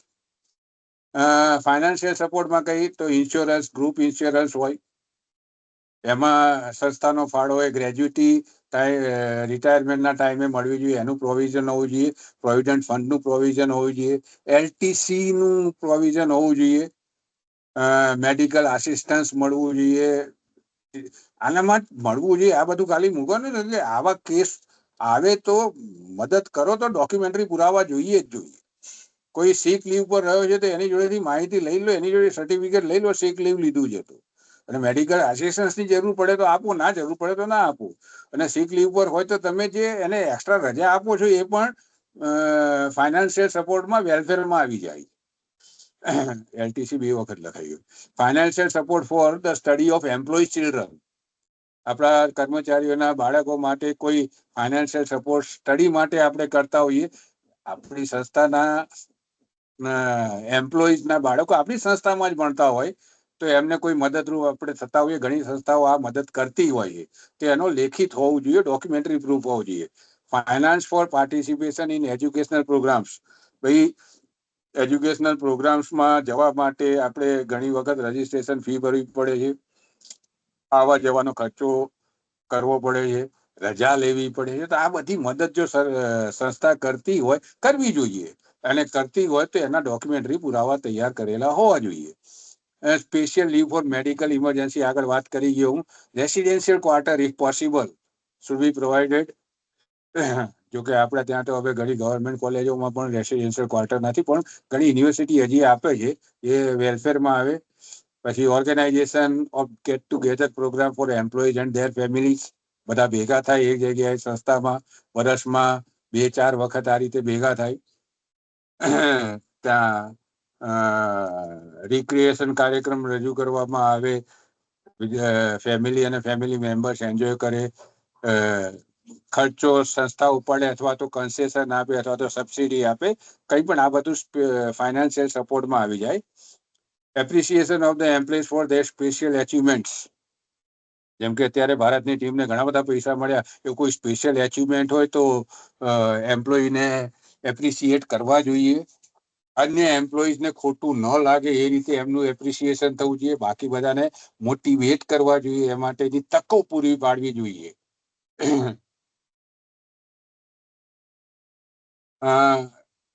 વેલફેરના સંદર્ભમાં વાત કરીએ, support in professional development. Special leave for participation in educational training programmes. Special leave આપવી જોઈએ, આખું વર્ષ નહીં પણ એના નિયમો કરવા જોઈએ. Seed money for educational research, conducting research. Seed money ફાળવવા જોઈએ, શિક્ષકોને પ્રોત્સાહિત કરવા જોઈએ. પછી એ ગ્રેજ્યુએશન લેવલે હોય કે પોસ્ટ ગ્રેજ્યુએશન લેવલે હોય. અને આજના સંદર્ભમાં એઆઈના જમાનામાં વેલફેરની વાત કરીએ, પ્રોફેશનલ ડેવલપમેન્ટ સંદર્ભમાં તો ફ્રી લેપટોપ અને વાઈફાઈની સુવિધા અથવા તો એ રીતે પેમેન્ટના સંદર્ભમાં કંઈ મદદરૂપ થવું જોઈએ. Organisation of free health checkup programme, આ બધા કાર્યક્રમો થઈ શકે આપણી સંસ્થામાં. રિક્રિએશન ક્લબની સ્થાપના જોઈએ. ચાઇલ્ડ કેર સેન્ટર પણ તૈયાર કરવું જોઈએ સંસ્થામાં. Sports facility for the employees and their families. જો ક્વાર્ટર હોય, ક્વાર્ટરમાં રહેતા હોય તો આ વધારે સારી રીતે અનુકૂળતા થઈ શકે, અથવા તો સંસ્થામાં પણ થઈ શકે. ફેમિલી મેમ્બર્સ આવે, એમના બાળકો આવે, એમને અહીંયા આગળ સ્પોર્ટ્સ ફેસિલિટીનો લાભ મળે એવી તકો પૂરી પાડવી જોઈએ. મેટર્નિટી એન્ડ પેટર્નિટી લીવ, આપણે મેટર્નિટી લીવ કાયદેસર જે મળવી જોઈએ ચાલુ પગારે. પેટર્નિટી લીવ પણ મળવી જોઈએ. સ્ટડી લીવ પણ જો કોઈ વધારે અભ્યાસ કરવા માટે જરૂર પડે લીવની તો સ્ટડી લીવ પણ મળવી જોઈએ. પરીક્ષા માટે આપવા જતો હોય તો એના માટેની સ્પેશિયલ લીવ મળવી જોઈએ. આ બધા પ્રોવિઝન કરી શકાય જો હાયર એજ્યુકેશન એના પ્રોફેશનલ ડેવલપમેન્ટ માટે આવશ્યક હોય, સંસ્થાને ઉપયોગી થતું હોય તો એની જોગવાઈ કરી શકાય. પછી 6.3.2 આમાં સ્પષ્ટ જ લખેલું છે, કઈ લાંબી વાતો નથી, આંકડો જ લખવાનો છે.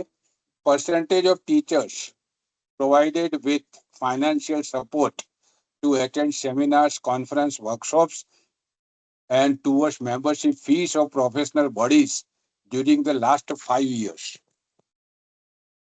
પર્સન્ટેજ 5 વર્ષમાં કેટલા લોકોને આમાંથી જુદા જુદા લાભો મળ્યા છે એની સંખ્યા આપણે પર્સન્ટેજમાં આપવાની છે. ખાલી સંખ્યા જ લખી દે, આટલા % લોકોને, આટલા % ટીચર્સને આ લાભ મળેલા છે. અને એના પછીની વિગત છે number of teachers provided with financial support. ઉપર પર્સન્ટેજ છે, અહીંયા નંબર ઓફ ટીચર્સ છે. એના માટે ટેબ્યુલર ફોર્મમાં આપણે 5 વર્ષની માહિતી લખવાની છે. તો આપણે 2026માં તૈયાર કરીએ છીએ તો 21-22, 22-23, 23-24, 25-26 એ રીતે જે 5 વર્ષની માહિતી આપણે આપવાની, કેટલા ટીચર્સને આ લાભ મળેલો છે એની માહિતી આપણે આપી દઈશું. ટેબ્યુલર ફોર્મમાં આપવાની છે. આમાં લેખિત માહિતી ઓછી છે, પણ જો આપણે આ રીતે માહિતી આપીએ છીએ તો એ લોકો ગયા, તમારી મંજૂરી લીધી, એ લોકો એપ્લિકેશન કરી, એમને મંજૂરી આપવામાં આવી, કે ત્યાં હાજર રહ્યાનું સર્ટિફિકેટ લાવ્યા, સર્ટિફિકેટ લાવીને પછી અહીંયા હાજર થયા છે. એ તમામનું ડોક્યુમેન્ટરી પ્રૂફ આપણી જોડે એની ફાઇલ તૈયાર હોવી જોઈએ. જેટલી પણ બાબતો છે તમામની લગભગ અલગ અલગ ફાઇલ તૈયાર થયેલી હોવી જોઈએ. અમુક બાબતો એક કરતા વધારે ફાઇલમાં આવે, રિપીટેશન થતું હોય તો કરવાનું કોઈ ચિંતા નથી, કારણ કે જયારે નેકની ટીમ આવે છે ત્યારે અમુક કિસ્સામાં એના સભ્યો વહેંચાઈ પણ જતા હોય છે. એટલે રિપીટેશન થાય તો નેકના ટીમના સભ્યોને ખબર જ હોય કે આ બાબતો રિપીટેશન છે, પણ અહીંયા પણ હોવી જોઈએ, ત્યાં પણ હોવી જોઈએ. હોય તો આપણે બંને જગ્યાએ મૂકવું જોઈએ. પછી 6.3.3 નંબર ઓફ પ્રોફેશનલ ડેવલપમેન્ટ, અહીંયા પણ નંબર જ આપવાનો છે. Number of professional development administrative training programmes organised by the institution. આપણે કેટલા પ્રોગ્રામનું આયોજન કર્યું for teaching and non teaching staff during the last 5 years, એની સંખ્યા આપી દેવાની છે.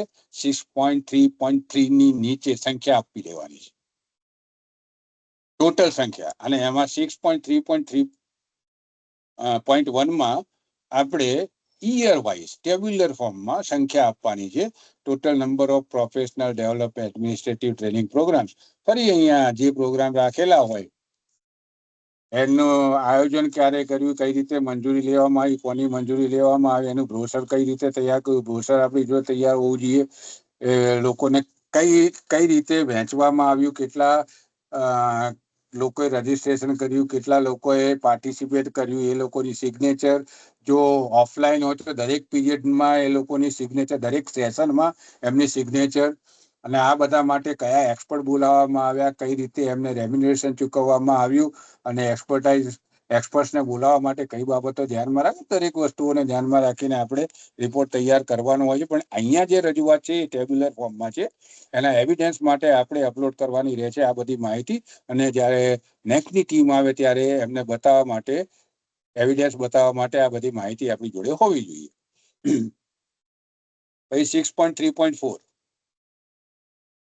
percentage of teachers undergoing online face-to-face faculty development program, orientation program and refresher course of ASC Academic Staff College, જેનું નામ હવે બદલાઈ ગયું, Human Resource Development Center, short term course and any other similar programs. આ બધા ટીચર્સના વ્યક્તિગત વિકાસ માટેના પણ છે. એમના સેલ્ફ એપ્રાઇઝલ રિપોર્ટનો વધારે સક્ષમ બનાવવા માટેનું પણ છે, અને સાથે સાથે સંસ્થાનું પણ છે. અને અહીંયા પર્સન્ટેજ ઓફ ટીચર્સ, અમુક સંસ્થાઓમાં ટીચર્સને જવા નથી દેતા આવા કાર્યક્રમોમાં, અથવા તો અમુક જગ્યાએ અમુક જ શિક્ષકો દરેક જગ્યાએ જતા હોય. એના માટે પોલિસી ઘડવી જોઈએ અને રોટેશન પદ્ધતિથી લોકોને મોકલવા જોઈએ, અથવા તો સબ્જેક્ટ વાઇઝ કોઈ પ્રોગ્રામ હોય તો એ રીતે મોકલવા જોઈએ. અહીંયા ખાલી આપણે પર્સન્ટેજ ઓફ ટીચર્સ લખવાના છે. 6.3.4 ની નીચે એક આંકડો લખી દેવાનો છે. એના પછી ટેબ્યુલર ફોર્મમાં 5 વર્ષની માહિતી, total number of teachers undergoing online face-to-face faculty development program, FDPs, orientation program and refresher course of the ASC, HRDC short-term course. ને આપણી એપીઆઈ વધારવામાં પણ આ બધું ઉપયોગી થાય છે. એટલે જ્યારે આપણે વ્યક્તિગત વિકાસના સંદર્ભમાં વાત કરીએ ત્યારે સંસ્થાનો વિકાસ થાય છે, અને સંસ્થાના વિકાસના સંદર્ભમાં કામ કરીએ તો આપણો વિકાસ થાય છે, ને આપણને એ ઘણી જગ્યાએ ઉપયોગી થાય છે. જમાઈ બનીને બેસી જઈએ તો અલગ વસ્તુ છે, તો કશું ન કરાય. 6.3.5 The institution has a performance appraisal system for teaching and non-teaching staff.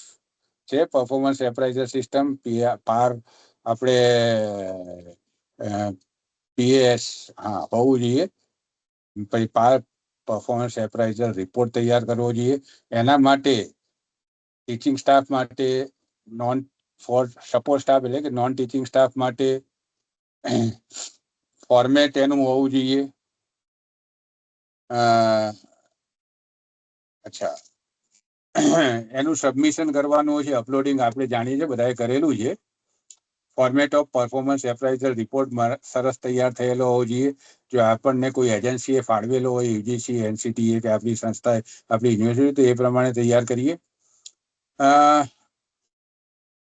નેકનું જ્યારે આપણે એસએસઆર તૈયાર કરીએ છીએ તેની જોડે ઓછામાં ઓછા 3 PAR ટીચિંગ સ્ટાફના અને નોન ટીચિંગ સ્ટાફના આપણે સબમિટ કરવાના થાય છે, અપલોડ કરવાના થાય છે. એટલે વ્યવસ્થિત તૈયાર થયેલા હોવા જોઈએ. ફોર્મેટ તૈયાર થયેલું હોવું જોઈએ. અને આ કામ IQAC નું છે. PAR નું ફોર્મેટ તૈયાર IQAC નું છે. એટલે કે IQAC એમાં મોટો ફાળો આપી શકે છે. એના માટે મિટિંગો કરે, કમિટી બનાવે, જે પણ કરે, પણ IQAC હસ્તક આ બધું કામ થઈ શકે છે. 6.4.1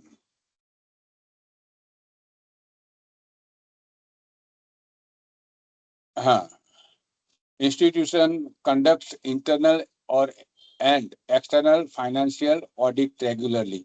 આગળ વાત થઈ ગઈ છે name of CA, audit report.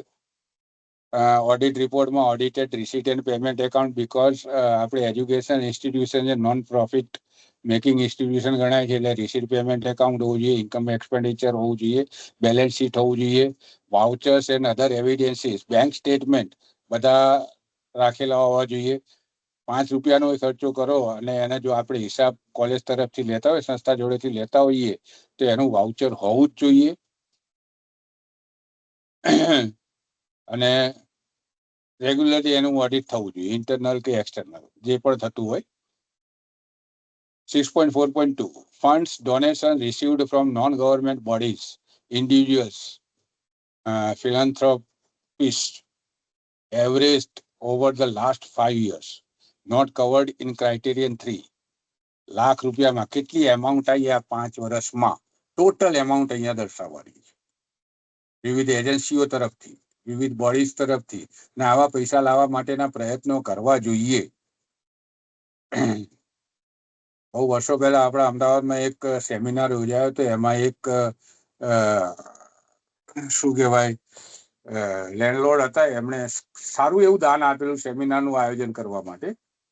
એટલે આવી શકે છે આપણી ક્રેડિટ કેવી, આપણી સંસ્થાની ક્રેડિટ કેવી, ને આપણા શિક્ષકોની ક્રેડિટ કેવી, આના આધારે પૈસા મળી શકે છે.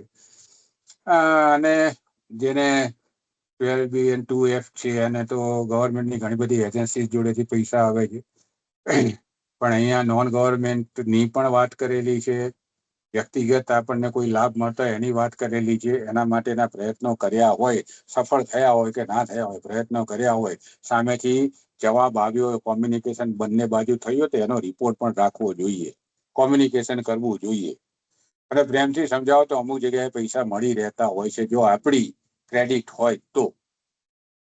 એટલે ઉપર આપણે એમાઉન્ટ આપવાની છે, નીચે યર વાઇઝ ટેબ્યુલર ફોર્મમાં 5 વર્ષમાં કેટલી રકમ આવી અને લખેલું છે ઉપર INR ઇન લેક્સ, લાખના સંદર્ભમાં આપણે ઇન્ડિયન નેશનલ રૂપીની વાત કરી. એમાઉન્ટ ઇન ટેબ્યુલર ફોર્મ 6.4.2.1 ઉપર ખાલી એક જ આંકડો, નીચે 5 વર્ષના આંકડા આપણે આપવાના છે, છેલ્લા 5 વર્ષના. એટલે આ બધા આંકડાઓ, એટલે નેકની આખી પ્રોસેસ છે ને એ 5 વર્ષની છે. ઘણા લોકો એવું માની બેઠા હોય કે નેકનો SSR જમા કરી એટલે 1 વર્ષમાં આ બધું તૈયાર કરી દઈશું. હવે ડોક્યુમેન્ટરી પ્રૂફમાં, ખાસ કરીને ફોટોગ્રાફમાં, શું કહેવાય, જીઓ એ પણ કહેવાતું હોય, એવા ફોટોગ્રાફમાં આવે છે. એટલે એ ધ્યાન રાખવું, એ રાતોરાત તૈયાર ન થાય. જોકે હવે તો ઘણી બધી સિસ્ટમ એમાં પણ થાય છે, પણ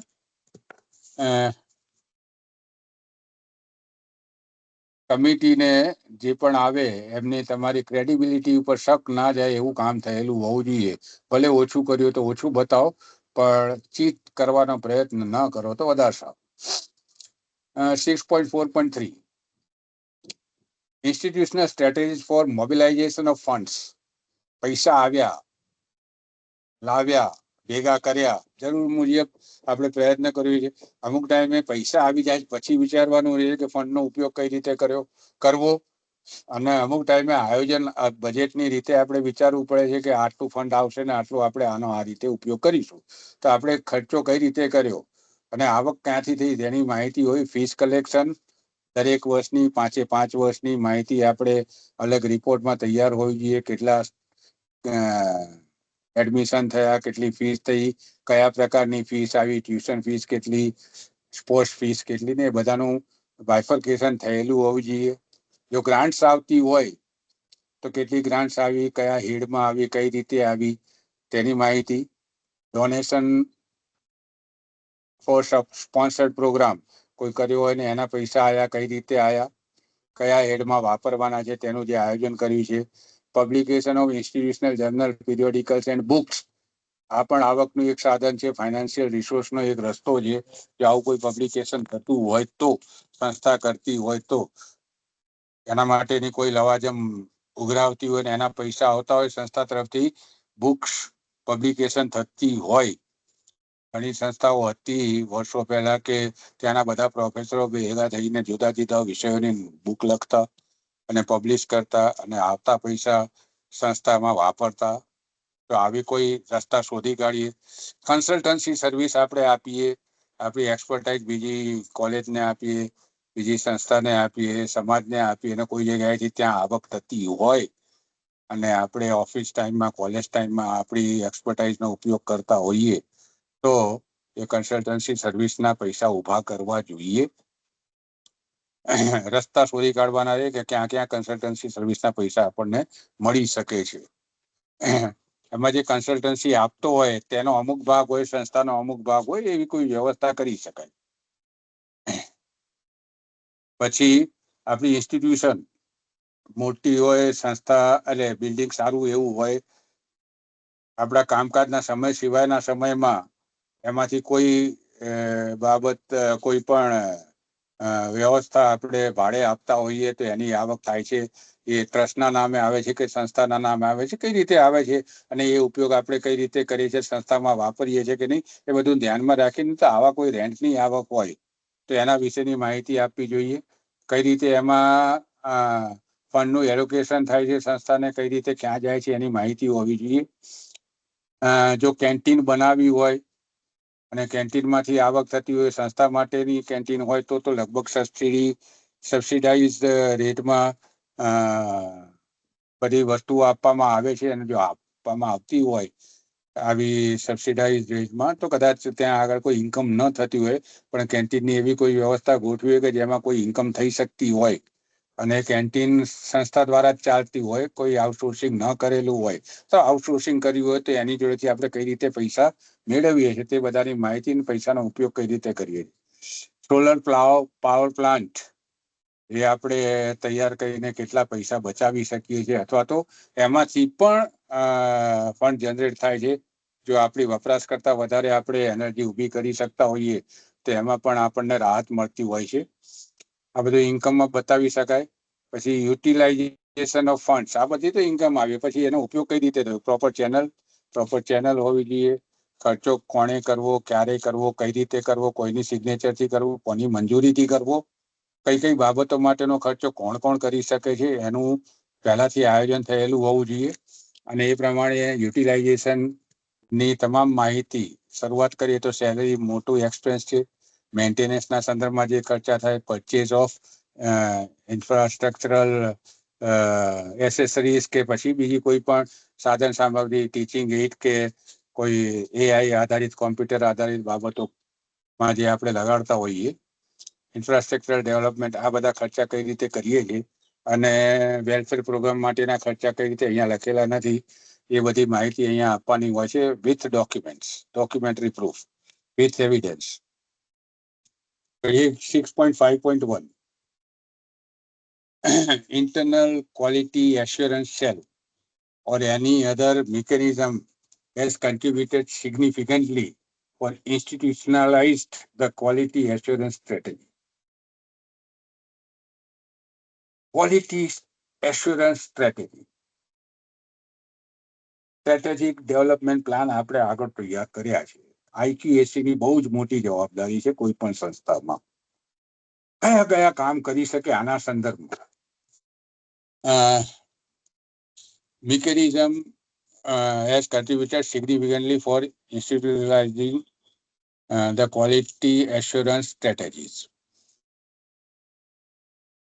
IQAC શું કરી શકે? તો ફીડબેક એનાલિસિસ કરી શકે, મોનિટરિંગ કરી શકે, જે પણ પ્લાન તૈયાર કર્યો હોય એનો અમલવારીનું મોનિટરિંગ કરી શકે, FDPs તૈયાર કરી શકે, training and skill development programme નું આયોજન કરી શકે, ગાઈડન્સ પ્રોગ્રામ પણ રાખી શકે, જે અહીંયા લખેલું નથી. Developing support system for teachers, એ જ કે ભાઈ એમના માટે ગાઈડન્સ અને માર્ગદર્શન કાર્યક્રમ અથવા એક્સપર્ટ્સના લેક્ચર્સ કોઈ સંદર્ભમાં કરવાના થાય, રિસર્ચ ઓરિએન્ટેશન માટે કોઈ કરવાનું થાય. Collecting suggestions from stakeholders for improving the function and quality of all academic and other activities. આ કામ IQAC નું છે. સજેશન ફીડબેક તો આગળ છે, એ સિવાય પણ સજેશન મેળવી શકે છે સંસ્થા જોડેથી, વાલીઓ જોડેથી, સરકાર જોડેથી, સરકારી અધિકારીઓ જોડેથી, યુનિવર્સિટીના કર્મચારીઓ જોડેથી, યુનિવર્સિટીના અધિકારીઓ જોડેથી મુલાકાત કરીને પોતાની સ્ટ્રેટેજી બતાવીને એમાં પણ માર્ગદર્શન મેળવી શકે છે. Motivating teachers to participate in academic programmes. જો આ બધાનો સરકારે અમલ કરવો હોય તો ટીચરનો સારો લેવો પડે છે, તો એમને એકેડેમિક પ્રોગ્રામમાં ભાગ લેવા માટે મોટિવેટ કરાય. રિસર્ચ ઓરિએન્ટેશન પ્રોગ્રામનું આયોજન કરી શકે IQAC. જે અમુક બાબતો જ મેં લીધેલી છે અહીંયા આગળ.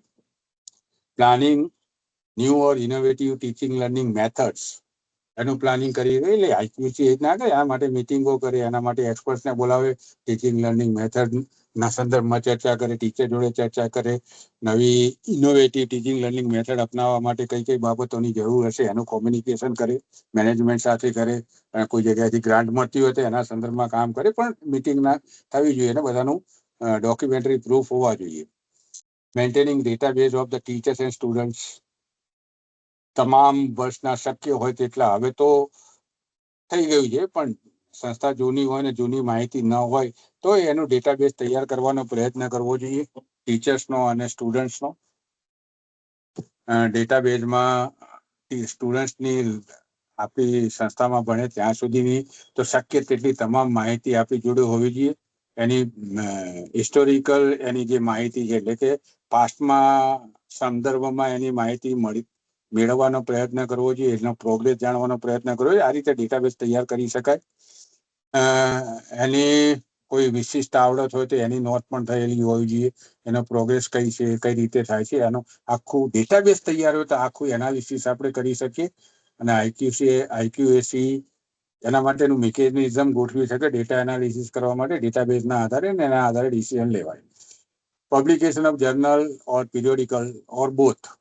IQAC આના માટેના પ્રયત્નો કરવા જોઈએ. Taking support of alumni association and communities for overall development of the institution.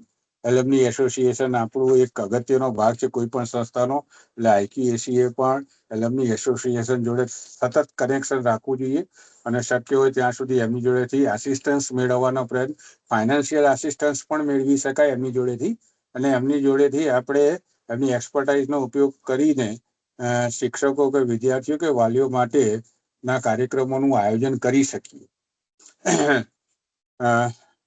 સામૂહિક પ્રયત્ન કરી શકાય છે. IQAC એના માટેના પ્રયત્નો કરવા જોઈએ, એલ્યુમનીને સાંકળવા જોઈએ તમામ પ્રવૃત્તિઓમાં. Documentation of all the activities of the institution and achievement of the teachers. તમામ ઇન્સ્ટિટ્યુશન તમામ એક્ટિવિટીઝ નું ડોક્યુમેન્ટેશન થવું જોઈએ. એનું મોનિટરિંગ IQAC કરવાનું છે. શક્ય હોય ત્યારે ડિસેન્ટ્રલાઇઝ કરી દેવાનું દરેક કામોનું, અને પિરિયોડિકલ મિટિંગ દરેક ડિપાર્ટમેન્ટની ડિસેન્ટ્રલાઇઝેશન કર્યું તો દરેક વિભાગની પિરિયોડિકલ મિટિંગ લેતા રહેવું જોઈએ. અને એવિડન્સ જેટલા પણ મળતા જાય એનું ડોક્યુમેન્ટેશન થતું હોય, ફાઇલિંગ થતું રહેવું જોઈએ. જો ઇલેક્ટ્રોનિક રિસોર્સિસ પર તૈયાર કરીએ તો એડિશન થતું રહેવું જોઈએ. બધાના પણ હાર્ડ કોપીઝ તો લેખિત પુરાવા તરીકે જોઈશે જ. એટલે એનું ધ્યાન પણ IQAC એ રાખવાનું છે. Encouraging teachers and other staff to use technologies in their routine work. ઘણા બધા ટેકનોલોજી જ્યાં જરૂર જણાય ત્યાં નો ઉપયોગ કરવો જોઈએ, નથી કરતા, ડર લાગતો હોય છે અથવા તો નથી ફાવતું એવું વિચારતા હોય તો આવું એમને એન્કરેજ કરવા જોઈએ કે ભાઈ વાપરો, અહીંયા આગળ કયા કામમાં તમે વાપરશો તમને સરળતા રહેશે એના માટેની ચર્ચા સતત થતી રહેવી જોઈએ. અને આજના જમાનામાં અઘરું નથી કે ટેકનોલોજીનો ઉપયોગ આપણે ન શીખવાડી શકીએ. Preparing students for higher education and competitive examination. Higher એજ્યુકેશનના સંદર્ભમાં એમના કેરિયરના સંદર્ભમાં એમના માટે અથવા તો હાયર એજ્યુકેશન આપણી સંસ્થામાં નીકળી ગયા પછી હાયર એજ્યુકેશનમાં કયા સ્કોપ છે, કેરિયરના કયા સ્કોપ છે અને કેરિયર ડેવલપ કરવા માટે સારી કેરિયર મેળવવા માટે કઈ તૈયારી કરવી જોઈએ એ તમામનું માર્ગદર્શન, એવી તૈયારી કરવા માટેના કાર્યક્રમોનું પણ આયોજન કરવું જોઈએ. અને આજકાલના જમાનામાં કોમ્પિટેટિવ એક્ઝામિનેશન મસ્ટ થઈ ગઈ છે તો એના માટે પણ આપણે પ્રિપેર કરવા જોઈએ. ઘણી સંસ્થાઓ આપણા ત્યાં ટેટ ટાટ માટેની આવા પ્રોગ્રામ્સનું આયોજન કરે છે. ઘણા બધા અલગ અલગ કોલેજના પ્રોફેસરોનો લાભ લે છે. લોકો આવે છે ને બહુ ઉત્સાહપૂર્વક કામ કરે, સારા પરિણામો પણ મળે છે. એ બધું IQAC થ્રુ થવું જોઈએ. વર્કિંગ એઝ અ લિંક હોવું જોઈએ, અહીંયા GI જોઈએ. Working as a link between the staff and management. આ IQAC નું બહુ જ અગત્યનું કામ છે કે link between the staff and, એટલે સ્ટાફ અને મેનેજમેન્ટ વચ્ચે સુમેળ ભર્યા સંબંધોનો વિકાસ થાય તે માટેના પ્રયત્નો IQAC એ કરવો જોઈએ. એના માટે જે કોઈ પણ પ્રવૃત્તિઓ કરવી પડે, જે કોઈ પણ કોમ્યુનિકેશન કરવું પડે, જે કોઈ પણ માર્ગદર્શન ટીચર્સને આપવું પડે, એમનું જે સજેશન લેવું એ લઈ શકાય. અને એના આધારે મેનેજમેન્ટ જોડે ચર્ચા થવી જોઈએ. મેનેજમેન્ટ સૂચન આપી શકાય, આપણે એમને રસ્તા બતાવી શકીએ કે આ કરવા માટે આવું કરવું પડશે, આ મેળવવા માટે આ કરવું પડશે. IQAC આ કામ કરી શકે છે. બને ત્યાં સુધી IQAC આ રીતે મેનેજમેન્ટ અને સ્ટાફની વચ્ચેના વિખવાદો દૂર કરી શકે છે. Deciding quality બેન્ચમાર્ક્સ parameters. 5 વર્ષનું આયોજન છે નેકનું. નેક 5 વર્ષ પહેલા આપણું IQAC બની ગયેલું હોવું જોઈએ. ઇન કેસ ના બન્યું હોય તો જ્યારે જાગ્યા ત્યાંથી સવાર એ IQAC એ ફ્યુચરિસ્ટિક કઈ રિક્વેસાઇટ છે એની બાબતોને ધ્યાનમાં રાખીને હવે ડેવલપમેન્ટ માટેના, ક્વોલિટી ઇમ્પ્રુવમેન્ટ માટેના બેન્ચમાર્ક્સ નક્કી કરવા જોઈએ કે 1 વર્ષમાં આ કરીશું, 3 વર્ષમાં આ કરીશું, 2 વર્ષમાં આ કરીશું, 3 વર્ષમાં આ કરીશું, 4 વર્ષમાં આ કરીશું. ધીમે ધીમે એનું આખું મસ્ત આયોજન સ્ટેપ વાઇઝ થયેલું હોવું જોઈએ.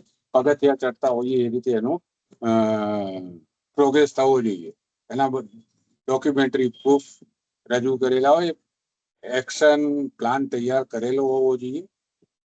પહેલા તો કયા એક્શન ટાર્ગેટ ફિક્સ થયેલા હોય, ટાર્ગેટ સુધી પહોંચવા માટે કયા કયા કાર્યો કરવા પડશે એનું એક્શન પ્લાન તૈયાર કરેલું હોવું જોઈએ, જેનો અમલ આપણે ફ્યુચરમાં કરવાનો છે. આ તૈયાર થયેલું હોવું જોઈએ. અને આપણે જ્યારે પણ આ કામ પતતું જાય તેમ તેમ એના રિપોર્ટ પણ તૈયાર, એક્શન ટેકન રિપોર્ટ તૈયાર કરેલા હોવા જોઈએ. Doing MOUs with other institution આપણે વાત કરી ગયા છે. એમાં બહુ મોટો ભાગ ભજવી શકે છે. IQAC આવા રસ્તા શોધી કાઢે છે ક્યાં ક્યાં MOUs થઈ શકે છે, કયા કામ માટે કઈ સંસ્થા જોડે થઈ શકે છે એની માહિતી મેળવવી જોઈએ. Preparing strategies for effective curriculum transaction. After all તો વિદ્યાર્થીઓનો વિકાસ કરિક્યુલમ ટ્રાન્ઝેક્શન ધ મેઇન શું કહેવાય કે હથિયાર છે. વિદ્યાર્થીઓના વિકાસનો કરિક્યુલમ ટ્રાન્ઝેક્શન મેઇન રસ્તો છે. તો એ ઇફેક્ટિવ થાય એના માટેની સ્ટ્રેટેજી IQAC એ શિક્ષકોના સહયોગથી અથવા તો મેમ્બર્સના સહયોગથી તૈયાર કરવી જોઈએ. સંસ્થાની સગવડોને ધ્યાનમાં રાખીને, ઇન્ફ્રાસ્ટ્રક્ચરને ધ્યાનમાં રાખીને અને ફ્યુચરિસ્ટિક રિક્વાયરમેન્ટને ધ્યાનમાં રાખીને. બીજું IQAC કરી શકે organising programme for mental health and hygiene development of staff and students. આ વેલફેરમાં પણ આવી જાય અને મેન્ટલ હેલ્થનો વિકાસ કરવા માટેના કાર્યક્રમો થવા જોઈએ. સંસ્થા કક્ષાએ થાય. IQAC એમાં ઇનિશિએટ કરે. વેલફેરમાં પણ આવી જશે. ઓર્ગેનાઇઝિંગ તો ખાલી આવી ગયું છે organising. Preparing and modifying the format for self appraisal report. Format તૈયાર કરવામાં આવે, જો કોઈ એજન્સી તરફથી મળ્યું હોય ફોર્મેટ ને આપણે એનો અમલ કરવાનો હોય તો કોઈ સવાલ નથી, પણ આપણે જ તૈયાર કરવાનો હોય તો તમામ માહિતી આવી જાય ને મેક્સિમમ કઈ કઈ ઉપયોગી માહિતી છે તેનો આપણે SAR-માં ક્યાં કઈ રીતે સમાવેશ કરવો કે જેથી રિપીટેશન ઓછામાં ઓછું થાય, એના માટેનું મસ્ત ફોર્મેટ તૈયાર કરવું જોઈએ. અને ફોર્મેટ હોય તો સમયાંતરે એને મોડિફાય કરવા માટેના સજેશન મેળવવા જોઈએ લોકો પાસેથી, એટલે કે ટીચર્સ પાસે, નોન ટીચિંગ સ્ટાફ પાસેથી, મેનેજમેન્ટ પાસેથી, કોઈ પણ જગ્યાએથી આવા સજેશન મળતા હોય તો મેળવવા જોઈએ. અને SAR ફોર્મેટ મોડિફાય કરવાનો પ્રયત્ન કરવો જોઈએ IQAC. Collecting and maintaining SARs of the staff time to time. સ્ટાફનો SAR કલેક્ટ કરવો અને મેન્ટેન કરવો, ફાઇલિંગ કરવી, SAR તૈયાર કરવામાં સ્ટાફને મદદરૂપ થવું. SAR વધારે સારું બને એ માટે કઈ કઈ પ્રવૃત્તિઓ કરી શકાય એના માટેના માર્ગદર્શન શિક્ષકો અને સ્ટાફને આપવા માટેના કાર્યક્રમોનું આયોજન. Organizing orientation program for teachers when new policies or curriculum are introduced. નવી પોલિસી આવતી હોય અથવા તો નવું કરિક્યુલમ આવતું હોય, સિસ્ટમમાં કંઈ બદલાવ આવતો હોય, એમાં કઈ રીતે આપણે સામેલ થવું અને કઈ રીતે સફળતાપૂર્વક એમાં આગળ વધવું, એના માટેના ઓરિએન્ટેશન પ્રોગ્રામનું આયોજન IQAC કરવું જોઈએ. ને આવી રિક્વાયરમેન્ટની તપાસ પણ IQAC કરવી જોઈએ. પ્રિપેરિંગ લિસ્ટ ઓફ ફ્યુચરિસ્ટિક રિક્વિસાઇટ્સ, આ તો લખેલું જ છે. કોલેબોરેશન વિથ અધર ઇન્સ્ટિટ્યૂટ, આપણે ટીચર એક્સચેન્જ પ્રોગ્રામની વાત કરી, સ્ટુડન્ટ એક્સચેન્જની પ્રોગ્રામની વાત કરી.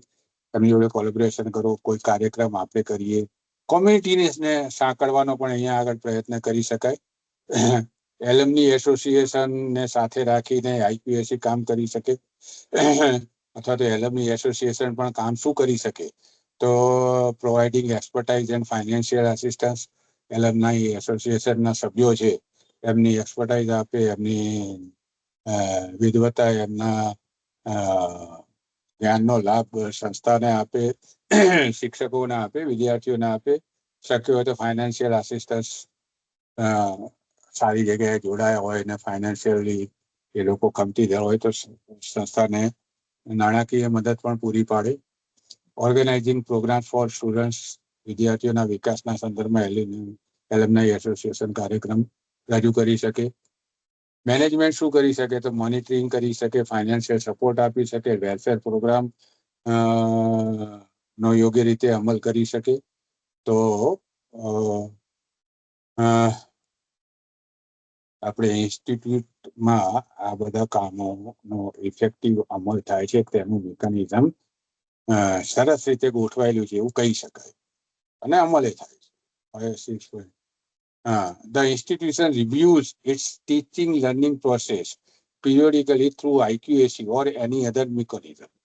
તો કોના દ્વારા ટીચિંગ લર્નિંગ પ્રોસેસ યોગ્ય રીતે સંસ્થાને ગોલને ધ્યાનમાં રાખીને, CLOsને ધ્યાનમાં રાખીને, PLOsને ધ્યાનમાં રાખીને, કરિક્યુલમના ઓબ્જેક્ટિવ્સને ધ્યાનમાં રાખીને, સંસ્થાઓના વિઝન અને મિશનને ધ્યાનમાં રાખીને આ ટીચિંગ લર્નિંગ એન્ડ પ્રોસેસ જે થાય છે એનું સતત મૂલ્યાંકન, રિવ્યુ થતું રહેવું જોઈએ. કોણ કરી શકે તો IQAC કરી શકે. ગવર્નિંગ બોડી જે નક્કી થઈ હોય તે, ડિફરન્ટ કમિટીઝ છે એમના ભાગે જે કામ આવતું હોય એના સંદર્ભમાં મોનિટરિંગ કરી શકે. એક્સપર્ટ્સ પણ રાખી શકાય એના માટે. સ્ટુડન્ટ્સનો ફીડબેક પણ લઈ શકાય જે તે કામના સંદર્ભમાં. CLOs અને PLOs કેટલા પૂરા થયા, કઈ રીતે પૂરા થયા, શું રહી ગયા, કયા રહી ગયા, એ બધાને સંદર્ભમાં માહિતી ભેગી કરે, એનું ડોક્યુમેન્ટેશન કરે. 6.5.2 ના સંદર્ભમાં આટલી વાત કરી શકીએ આપણે. પછી 6.5.3 અહીંયા આંકડો જ આપવાનો છે. Average number of quality initiatives taken by IQAC or any other mechanism for promoting quality culture during the last 5 years. કેટલા કાર્યક્રમો કર્યા 5 વર્ષના એવરેજ, આઈક્યુએસી દ્વારા અથવા તો બીજું કોઈ આપણે મિકેનિઝમ બોડીઝ કમિટીઝ બનાવી છે એના દ્વારા એવરેજ કેટલા દર વર્ષે કાર્યક્રમો થયા તે ટોટલ નંબર 6.5.3 માં એવરેજ ટોટલ એવરેજ એટલે તમામ 5 વર્ષની એવરેજ અને 6.5.3.1 માં ટેબ્યુલર ફોર્મમાં 5 વર્ષની અલગ અલગ માહિતી આપવાની રહે છે, આંકડાઓ ગણવાના છે, પણ એ તમામના ડોક્યુમેન્ટરી પુરાવા આપણી જોડે હોવા જોઈએ. 6.5.4 માં કહ્યું છે institution engages in several quality initiatives such as quality initiative કઈ બાબતોના સંદર્ભમાં તો regular meeting of internal quality assurance cell, regular meeting, periodical meeting with agenda, discussion, minutes, action plan, action taken report. બીજું કોઈ મિકેનિઝમ ઊભું કર્યું હોય એના આધારે ફીડબેકના આધારે એનાલિસિસના આધારે કયા ડિસિઝન લેવાય, એક્શન લેવાય એની આખું એક્શન પ્લાન તૈયાર કરવાનો. Timely submission of AQARS annual quality assurance report. જો આપણે નેકની ફર્સ્ટ સાયકલ તૈયાર થઈ ગઈ તો આઈક્યુએસી આ તૈયાર કરવાનું હોય છે. AQARS દર વર્ષે સબમિટ કરવાનું હોય છે. એકેડેમિક એડમિનિસ્ટ્રેટિવ ઓડિટ પણ આપણે કરાવી શકીએ છીએ and initiation for follow up action. AAA ના આધારે ફોલોઅપ એક્શન કયા કરવા એનું આયોજન, તેનું અમલીકરણ, તેનું મૂલ્યાંકન, action taken report. Collaborative quality initiative with other institution, collaboration કરી MOU ના સંદર્ભમાં જે કોઈ પણ, એટલે અહીંયા ઘણી બધી બાબતો રિપીટ થશે. પાર્ટિસિપેશન ઇન NIRF બહુ મોટી પ્રક્રિયા છે. NIRF માં પાર્ટિસિપેશન કરવા માટે ઘણી બધી તૈયારી કરવી છે. એના માટે શું કર્યું છે તેની બધી ડોક્યુમેન્ટરી માહિતી. Institution keeps track of the incremental improvements. ધીમે incremental improvements achieved in academic and administrative domains of its functioning through quality assurance. કયા કયા કાર્યો કર્યા અને ક્યાં સફળતા મળવી એ બધાના સંદર્ભમાં અહીંયા માહિતી આપવાની છે. આગળનું લગભગ રિપીટ થાય છે. તો અહીંયા આ રીતે તમારું ક્રાઇટેરિયન 6 પૂરું થાય છે. હવે કોઈને કઈ પ્રશ્ન હોય તો અહીંયા ખાસ કહી દઉં કે બધાના ડોક્યુમેન્ટરી પુરાવા જોઈશે. ઘણું બધું રિપીટેશન થાય છે એ આપણે ધ્યાનમાં રાખવાનું છે. ધન્યવાદ સર. હા. હવે પ્રતિભાગીઓને કોઈને ક્વેશ્ચન હોય તો સરને પૂછી શકે છે. તમે કીધું અડધો કલાકનો ટાઈમ રાખજો એટલે. જી સર. હા.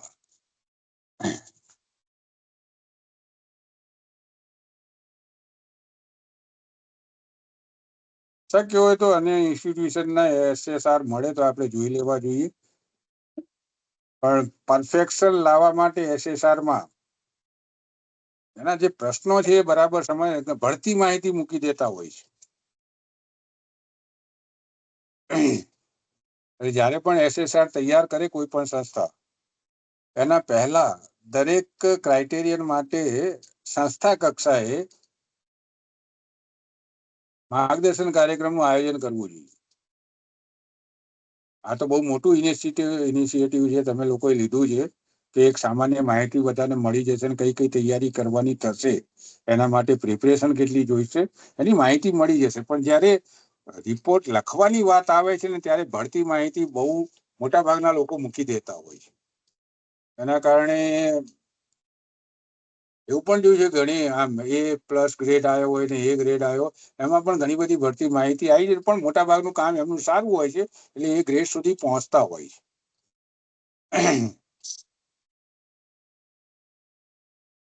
કોઈને પ્રશ્ન હોય તો કહો.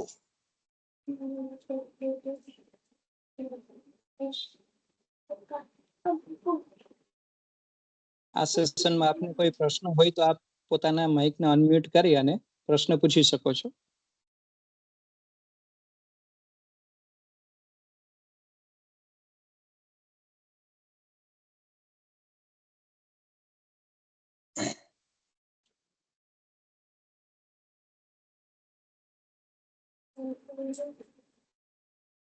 તમારામાંથી કેટલી? હા બોલો. હા સર.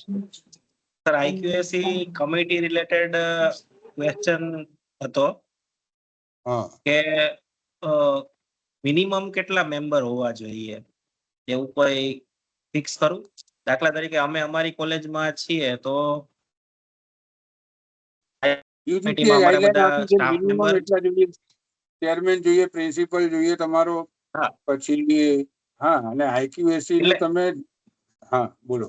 કોલેજ સિવાયના દાખલા તરીકે સોશિયલ રિપ્રેઝેન્ટેટિવ છે કે એવા યુનિવર્સિટી રિપ્રેઝેન્ટેટિવ છે, અન્ય હા. સંસ્થાના આ મસ્ટમાં આવે છે. હમ. બરાબર છે.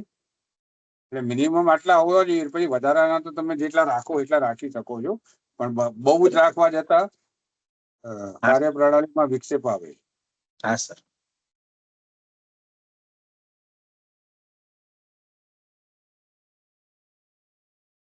સર અન્ય કોઈને કઈ પ્રશ્ન હોય તો? આઈક્યુએસી અથવા તો એસએસઆર તૈયાર કરવાનું કામ ફરીથી કહી દઉં છું કે જાગ્યા ના હોય જાગી જજો. જે દિવસે અચાનક આવી જશે એ દિવસે તમારી તો ઊંઘ બગડશે, પણ ઘરના લોકોની એ બગડશે. અને તમારા મેન્ટલ સ્ટ્રેસ ની દશા પણ બગડશે, મેન્ટલ હેલ્થ ની, સ્ટ્રેસની નહીં. એટલે જાગી જાઓ. હું તો ઘણી વખત કહું છું કે ભાઈ તમે શૈક્ષણિક છીક ખાધી હોય ને એનું પણ ડોક્યુમેન્ટેશન જોઈએ. સાચી વાત છે સર. અને એ 1 મહિનામાં કે 1 વર્ષમાં ન થાય, એ 5 વર્ષની જ પ્રોસેસ છે. હા સર. પણ જે પહેલી વાર જતા હોય એમને તો હવે ટૂંકા ગાળામાં તૈયાર કરવાનું જ થશે. ના જાગ્યા હોય તો હવે જાગી જાય. શક્ય સર હોય આમ તો ત્યાં સુધી. સરકારી કોલેજ 4 છે, એમાં સરકાર તરફથી તો કોઈ અમને હજુ કીધું નથી, પણ અમે અમારી રીતે તૈયારી દાખવી છે. છેલ્લા 3 વર્ષનો ડેટા પણ સારો એવો અમે ભેગો કરી રાખ્યો છે. અને પહેલી વખત જઈએ છીએ એટલે હાલ બાઇનરી સિસ્ટમ ને બધું ચાલે છે. અપડેટ જેવી આવશે ભેગું અમે સબમિટ કરવાની તૈયારી પણ રાખીએ છીએ. થવું જ જોઈએ, તૈયારી તો કરી જ દો તમે. ગમે ત્યારે આજે નહીં તો 2 વર્ષ પછી એ કમ્પલસરી તો થવાનું જ છે. હા સર. હા, એમાં પછી કોઈ બચાઈ નહીં શકે. સાચી વાત છે. હા. અન્ય એટલે કોઈ આઈક્યુએસી નું પ્રતિભાગીઓને કઈ ઉમેરવું હોય, પૂછવું હોય તો પૂછી શકે છે. અને શક્ય હોય તો આજુબાજુની કોલેજો વાળા ભેગા થઈને એના માટે ચર્ચા કરવી જોઈએ. હા અને સર. આઈક્યુએસી નો જે ચેરમેન કે જે પણ તમે બનાવો કોઓર્ડિનેટર, બાહોશ હોવો જોઈએ. પછી એમાં કોઈ જુનિયરને બનાવવો પડે તોય બનાવી દેવાય. એમાં ભાઈ સિનિયોરિટીને ધ્યાનમાં નથી હા કરવાની, સર. આવડતને ધ્યાન રાખવાની. અને બાય ડિફોલ્ટ પ્રિન્સિપલ તો હોય છે, જેની અંદર મેનેજમેન્ટના સભ્યો હોય છે. યુનિવર્સિટી રિપ્રેઝેન્ટેટિવ ધ્યાનમાં આવે કે ભાઈ આ કોઈ બહુ ઉપયોગી થઈ શકે એવા છે, તો એમના માટેના પ્રયત્નો આપણા માટે કરવા જોઈએ, આપણી આઈક્યુએસી માં લાવવા માટે. ઘણી જગ્યાએ તો ઉપરથી જ આવી જતા હોય છે, પણ ડિમાન્ડ કરી શકાય. અહીંયા જેટલી પણ માહિતી, આ તો મને જેટલી યાદ આવતી ગઈ એટલી હું મૂકતો ગયો. અમુક એસએસઆર ના આધારે પણ ધ્યાનમાં રાખીને લખ્યું છે. ઘણું બધું તમે હજી લખી શકો, પણ એટલું ધ્યાન રાખવાનું છે, પ્રશ્ન બરાબર વાંચો ને એના સંદર્ભમાં જ માહિતી લો. વધારાની માહિતી જેના માટે કોઈ પ્રશ્નો ઉભા થાય ને આપણે અનુત્તરીય બની જઈએ એવી માહિતી નહીં મૂકવાની. અને બહુ ટ્રાન્સપરન્ટ રીતે નેકની આખી એક્ટિવિટી થાય છે. આ બાબત આપણે ધ્યાનમાં રાખવાની છે.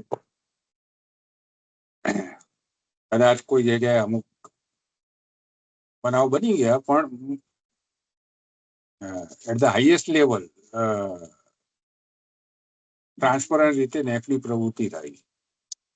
ઇન્સ્પેક્શન કહીએ કે બધું આખું સિસ્ટમ સરસ ગોઠવાયેલી છે. મને લાગે છે હવે કોઈને પ્રશ્ન નથી, બીજું કઈ વાત કરવી હોય તો કરીએ હજી. સર આમાં 6ઠ્ઠો દિવસ છે અને લગભગ રોજ નેક આધારિત ચર્ચાઓ થાય છે અને ઘણા બધા પ્રશ્નો અગાઉના સેશનમાં થયા છે. કદાચ એવું બને કે એ સમાધાન મળી ચુક્યા હોય. હા હા, વાંધો નહીં. તો પ્રશ્ન તો એને ઉભા થાય છે નેકના રિપોર્ટ તૈયાર કરશે ત્યારે. હેલો હેલો સાંભળીને તો કોઈ પ્રશ્નો જ ના થાય ને ભાઈ, આ પ્રોગ્રામ કર્યો છે, ઈ સર્ટિફિકેટ મળી જશે, હેલો એસેટમાં સર, આપણે બોલો. મૂકી શકીશું. હાલ્પેશ સર, બોલો. જી સર, આ એક આપે કહ્યું કે વહીવટી પારદર્શિતા અને નાણાકીય પારદર્શિતા વિશે જે વાત કરી, તો એ બાબતે આવક અને જાવક માટે ગ્રાન્ટ રજિસ્ટરને નિભાવ્યું, પણ અમુક ખર્ચ એવા હોય કે જે વાઉચર થી કે એ રીતે આપણે ચૂકવેલા હોય, તો એનું મેનેજમેન્ટ એમાં કઈ રીતે કરવું? તો એ મેં વાત કરેલી કે અમુક ખર્ચા એવા હોય છે કે જે આપણે વાઉચર થી કરવા પડે છે, તો વાઉચર મેન્ટેન કરો ને, મેન્ટેન કરો, રિસીટ લઈ લો. હવે દાખલા તરીકે કોઈ રિક્ષાવાળો આવ્યો ને રિક્ષાવાળાને આપણે 50 રૂપિયા ચૂકવ્યા, તો એના માટે કયા ડોક્યુમેન્ટ આપણે ઉભા તૈયાર કર્યું? તો એના માટે આપણે એક વાઉચરનું ફોર્મેટ તૈયાર રાખો, એની સહી લઈ લઈએ, એનો ફોન નંબર લઈ લઈએ, એનું રિક્ષા નંબર લખી દઈએ. આ શક્ય છે, નો પ્રોબ્લેમ. પણ એની એક મર્યાદા છે કે ભાઈ કન્ટીજન્સી એક્સપેન્સીસ છે, તો કોણ કરી શકે, કેટલી હદમાં કરી શકે, અને મંથલી કેટલી કરી શકે, યરલી કેટલી કરી શકે, એનું આયલ અને એ માન્ય હોય છે, નો પ્રોબ્લેમ. જેને પણ ચૂકવ્યા એની પણ સિગ્નેચર આવે, જેને લીધા છે એનો ફોન નંબર ને બધું હોય, તો નાની બાબતો ચાલે છે, ચલાયમાન છે, બરાબર. અને ગ્રાન્ટના તો જે આવે છે તો એમાં તો આપણે મેન્ટેન કરવો જ પડે છે હિસાબ, અને હિસાબ મેન્ટેન ન કરીએ ને ગ્રાન્ટના આપણે જમા ના, આપણને જે રેગ્યુલર ગ્રાન્ટ મળે છે સરકારી કોલેજોમાંથી ગ્રાન્ટ ઇન એડેડ ને, એ સિવાય પણ જુદી જુદી એજન્સી પાસેથી જો આપણે ગ્રાન્ટ લાવીએ છીએ તો એના એકાઉન્ટ તો આપણે મેન્ટેન કરવા જ પડે છે. અને એ ડોક્યુમેન્ટ એમાં પણ પ્રોવિઝન છે આવા નાના નાના ખર્ચાનો. જી સર. સંસ્થા છૂટ આપે છે. ખૂબ સરસ માહિતી મળી. આપણે યોગ કર્મસુ કૌશલમ એ સૂત્રને સાર્થક થતું આમ તો જોયું, અને તમારું માર્ગદર્શન એકદમ સ્પષ્ટ હતું. બધા જ માપદંડો અમે શીખી લીધા, લગભગ તો જોયા, અને અમે બધા ચારેય બીએડ કોલેજ ધર્મેન્દ્રભાઈએ કહ્યું એમ નવી છે, તો ચારેય બીએડ કોલેજનો સ્ટાફ છે એ અમે બધા શીખીએ છીએ. તો એ શીખવામાં આખા વર્કશોપનું ખૂબ મોટું યોગદાન છે. આજનું સેશન પણ, કારણ કે માત્ર અને માત્ર સિદ્ધાંતો કરતા થોડું પ્રેક્ટિકલ અને વ્યવહારુ જ્ઞાન પણ જરૂરી હતું, જે આપના દ્વારા મળ્યું. એ માટે આભાર વ્યક્ત કરું છું સાહેબ. Thank you. મળીએ પછી કદી. સાગર સર, જો પ્રશ્ન ન હોય તો આપ કન્ક્લુડ કરી શકો છો.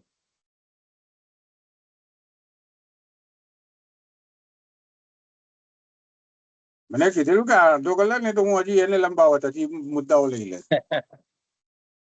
ચલો વાંધો નહીં. ઓકે સાગર સર. હેલો.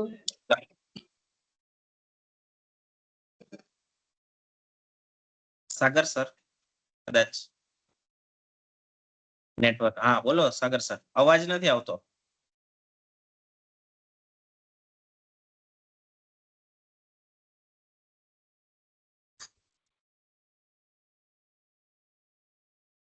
ના સર, હવે નથી આવતો અત્યાર સુધી હજી. સાગરભાઈ.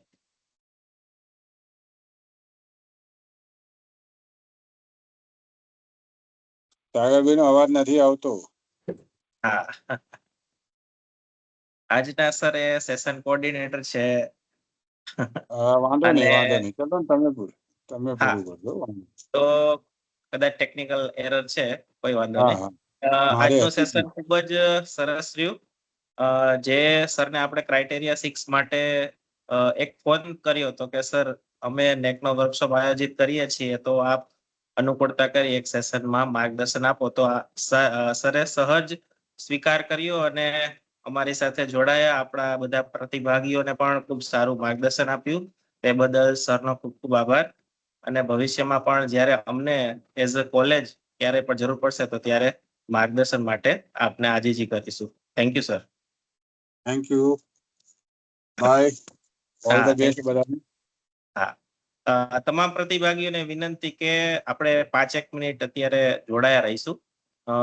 જે વર્કશોપ છે એની પૂર્ણાહુતિના ભાગ રૂપે કેટલીક સૂચનાઓ અને બાબતો છે એવું તમને વાત કરીશ. તો હું લીવ કરી શકું? હા સર, હા sir. Okay, thank you. Thank you sir. ખૂબ જ સરસ 6 દિવસ આપ સૌ જોડાયેલા છો. જે રીતે અગાઉ પણ વાત કરી હતી એમ કે અસાઇનમેન્ટ, અસેસમેન્ટ એ તમે બધા સબમિટ કરો છો. આજનું પણ લિંક તમને થોડી જ વારમાં તમારા ગ્રુપમાં મૂકીશ. એ સિવાય એક ફીડબેક ફોર્મની લિંક પણ તમારા ગ્રુપમાં મૂકીશ કે જે પણ તમે એમાં ફિલઅપ કરશો અને જે કંઈ પણ તમારા યોગ્ય સૂચનો છે તે તેમાં રજૂ કરશો. કાર્યક્રમની પૂર્ણાહુતિ તરફ જતા જો કોઈ મિત્રોને પોતાના સમગ્ર કાર્યક્રમને અનુલક્ષીને કોઈ પ્રતિભાવ રજૂ કરવા હોય તો રજૂ કરવા માટે અહીં વિનંતી કરું છું.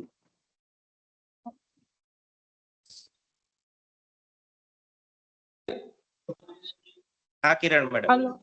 હા હા સર. હા. ધર્મેન્દ્રભાઈ તથા સમગ્ર ટીમ ને પહેલા તો ખૂબ ખૂબ અભિનંદન. એ 6 દિવસનો જે આ તમારો વર્કશોપ હતો એ બહુ સરસ રીતે પૂર્ણ કરો છો. અને બીજી વસ્તુ એવું કહેવી હતી કે જે નેકના ક્રાઇટેરિયા વિશે તમે વાત કરી, કદાચ અમે તો બહુ આના વિશે ઓછા પરિચિત હતા, પણ આ વર્કશોપના માધ્યમથી ઘણો બધો પરિચય મળ્યો.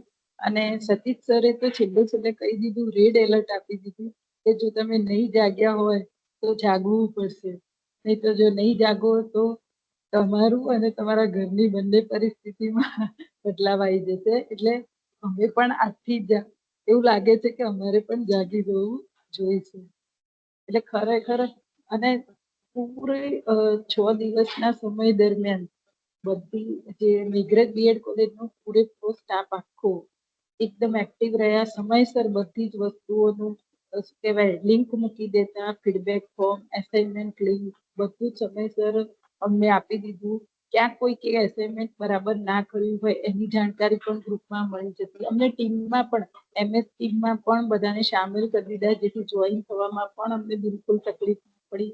સરસ એક્ટિવલી સરસ મજા આવી અને સાંભળવાની. બધા જે રિસોર્સ પર્સન પસંદ કર્યા હતા એ બધા જ યથાયોગ્ય હતા અને બધાએ સરસ પ્રકારની માહિતી આપી.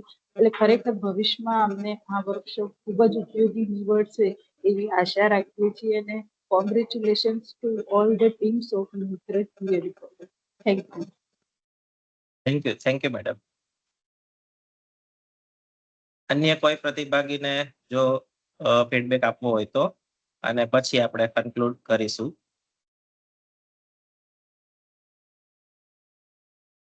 અલ્પેશ સર.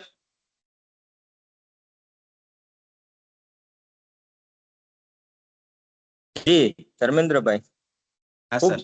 હલો, અવાજ હા સર આવે છે. આવે છે ને? હા. સારું. સમગ્ર વર્કશોપ છે એ ખૂબ જ સરસ હતો. સરકારી બીએડ કોલેજ મેઘરજ દ્વારા જે આયોજન કરવામાં આવ્યું હતું એમાં પહેલાથી લઈને છેલ્લે સુધી ખાસ તો વક્તાઓની પસંદગી ખૂબ સરસ હતી. વક્તાઓ દ્વારા જે માર્ગદર્શન આપવામાં આવ્યું એ ટુ ધી પોઈન્ટ હતું. એટલે નેક વિશે ઘણા બધા આપણને મનમાં સંશયો હતા કે કઈ રીતે કરીશું, કેમ કરીશું, આ બધું ભેગું કેમ થાય, આટલા વર્ષનો ડેટા કેમ ભેગો થાય. ખાસ કરીને આપણે ચારે કોલેજમાં એ મોટા ભાગે પ્રશ્ન હતો કે ડેટા નથી આપણી પાસે, અથવા તો ડેટા છે તો એને ફાઇલિંગ નથી બરાબર. તે વિશે સરસ માર્ગદર્શન મળ્યું.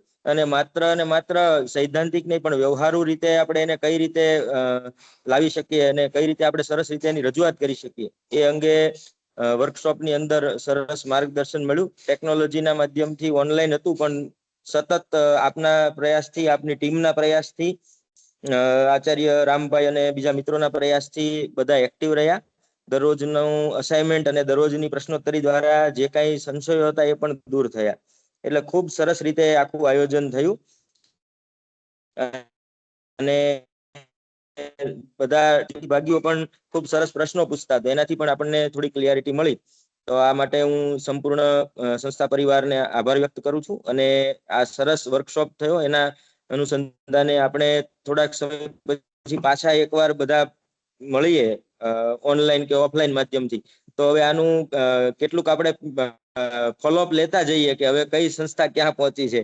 અંતે તો ચારેય સંસ્થાઓ એક છે અને બીજી સંસ્થાઓ પણ જે સાથે જોડાય છે એ બધા પણ આપણને થોડું થોડું ગાઈડ કરતા રહે તો આપણે આવતા વર્ષે કે એના પછીના વર્ષે આમાં એપ્લાય થઈ શકીએ. થવું જ પડશે એ ખ્યાલ છે આપણને. તો બધા જાગ્યા ત્યાંથી સવાર, પણ સરસ આયોજન કર્યું એ માટે સમગ્ર ટીમને અભિનંદન અને આભાર. Thank you sir. તો બંને મિત્રોએ ખૂબ સરસ ફીડબેક આપ્યો, એ અમને પ્રેરણા આપશે અને ભવિષ્યના કાર્યક્રમો માટે પણ અમે આ પ્રયત્નો કરતા રહીશું. હવે આ કાર્યક્રમના અંતે અમારી કોલેજના આદરણીય ઇન્ચાર્જ આચાર્ય શ્રી રામભાઈને વિનંતી કરું કે આ 6 દિવસનો વર્કશોપનો અનુભવ અને પૂર્ણાહુતિ જાહેર કરે. Over to you Ram sir. ધન્યવાદ સાહેબ, ધન્યવાદ. સરકારી બીએડ કોલેજ મેઘરજ દ્વારા આયોજિત આ સાપ્તાહિક વર્કશોપમાં જોડાયેલા તમામ અભિભાવકો મિત્રો, અભિભાવકો એટલા માટે કે બધા શીખવા માટે ભેગા થયેલા. સર્વપ્રથમ તો હું આપ સૌનો હૃદયપૂર્વક આભાર માનું છું કે આપ સૌ આ રાજ્ય સ્તરના વર્કશોપને સફળ બનાવવા માટે ઉત્સાહભેર ભાગ લીધો. પહેલેથી છેલ્લે દિવસ સુધી બધાની હાજરી છે એ કન્ટિન્યુ રહેતી હતી. છેલ્લા કેટલાક દિવસોમાં આપણે સૌએ ગુણવત્તાયુક્ત શિક્ષણ અને સંસ્થાકીય વિકાસ સંબંધિત અનેક મહત્વના મુદ્દાઓ ઉપર આપણે વિચાર વિમર્શ કર્યો. આ વર્કશોપ દરમિયાન આપણે નેક દ્વારા નક્કી કરવામાં આવેલા જે માપદંડો છે, 7 માપદંડો વિશે વિસ્તારથી સમજ મેળવી. AQAR કઈ રીતે તૈયાર કરવો, એમાં IQAC ની ભૂમિકા શું હોય, આ બધા જ ટોપિકો ઉપર વિશદ આપણે માર્ગદર્શન મેળવ્યું અને માહિતી આપણે એકઠી કરી. પરંતુ તે આપણી સંસ્થાઓમાં જે બધી માહિતી છે એ સંસ્થાના ગ્રેડને સુધારવા માટે, સંસ્થાના કાર્યને સુધારવા માટે ખૂબ જ પ્રેરણારૂપ બનશે. મને વિશ્વાસ છે કે આ વર્કશોપ દરમિયાન મળેલા જ્ઞાન, અનુભવ અને શ્રેષ્ઠ પ્રથાઓ, જે આપણે બેસ્ટ પ્રેક્ટિસીસની વાત કરતા હતા, એ બધી જ છે એ લાભ લઈ આપણી બધી જ સંસ્થાઓ છે એ આગામી દિવસોમાં એની ગુણવત્તા વધારવાના પ્રયત્નો વધુ મજબૂત રીતે કરશે. ગુણવત્તા સુધારવાનો માર્ગ સતત ચાલતો રહી છે ખરેખર તો, અને તેમાં દરેક અધ્યાપકે અને સંસ્થાએ મહત્વપૂર્ણ ફાળો છે એ આપવાનો હોય છે. ખાસ કરીને આ વર્કશોપમાં માર્ગદર્શન આપનાર માનનીય નિષ્ણાંત શ્રીઓ કે જેમને આપણે ફરી એક વખત ધન્યવાદ જેનો માનીએ એવા પ્રથમ દિવસ જોડાયેલા શ્રી જગાદેશ સાહેબ શ્રી, સૂર્યકલા મેડમ, ત્રીજા દિવસે GS પટેલ સર, ચોથા દિવસે આપણે નરેન્દ્ર ચોટલિયા સરનું માર્ગદર્શન મળ્યું, અને પાંચમા દિવસે દિવ્યા શર્મા મેડમ અને સંજય ગુપ્તા સર, અને આજે સતીશ શુક્લા સર છે એને પોતાની અમૂલ્ય સેવા આપી. તજજ્ઞ શ્રીઓનો ફરી એક વખત હૃદયપૂર્વક આભાર, જેમણે પોતાના જ્ઞાન અને અનુભવો દ્વારા અને ખૂબ જ મૂલ્યવાન માર્ગદર્શન આપ્યું. સાથે સાથે સમગ્ર કાર્યક્રમને સફળ બનાવવા માટે આયોજન કરવા માટે જોડાયેલ તમામ સહભાગી પ્રાધ્યાપક અને સ્ટાફ સભ્યોનો પણ હું આ તકે હૃદયથી આભાર માનું છું. શુક્લા સાહેબે આજે સરસ મજાની વાત કરી હતી કે સંસ્થાના વિકાસમાં આપણો વિકાસ છે. ઘણા લોકો એવું માનતા હોય છે કે મારે શું, આ તો બધું થયા કરે એમ, પણ એવું નથી. તમે કાંઈ પણ નહીં કરો તો પણ આપણી નોકરી છે પૂરી થઈ જ જવાની છે, અને બધું કરશો તો પણ પૂરી થશે.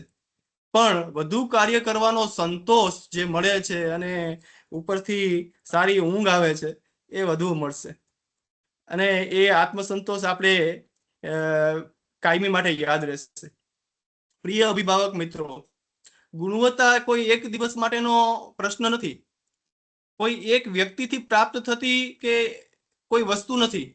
તે તો સતત ચાલતો સહિયારો પ્રયત્ન, કોઈ એક વ્યક્તિથી પણ આ ગુણવત્તા છે એ કોઈ સંસ્થામાં નથી પ્રાપ્ત થતી. સમર્પણનો વિષય છે, નવીનતા દ્વારા પ્રાપ્ત થાય છે. આ વર્કશોપમાં મેળવેલું જ્ઞાન, માર્ગદર્શન આપણે આપણા પોતાની સંસ્થામાં અમલીકરણ કરીએ. હવે અમલીકરણનો પ્રશ્ન છે, અમલીકરણમાં મૂકી અને ચોક્કસપણે શિક્ષણની ગુણવત્તાને સકારાત્મક રીતે પરિવર્તન લાવી શકાય જો આ બધા જ માપદંડો છે એ ઉપર આપણે જો કામ કરીએ તો.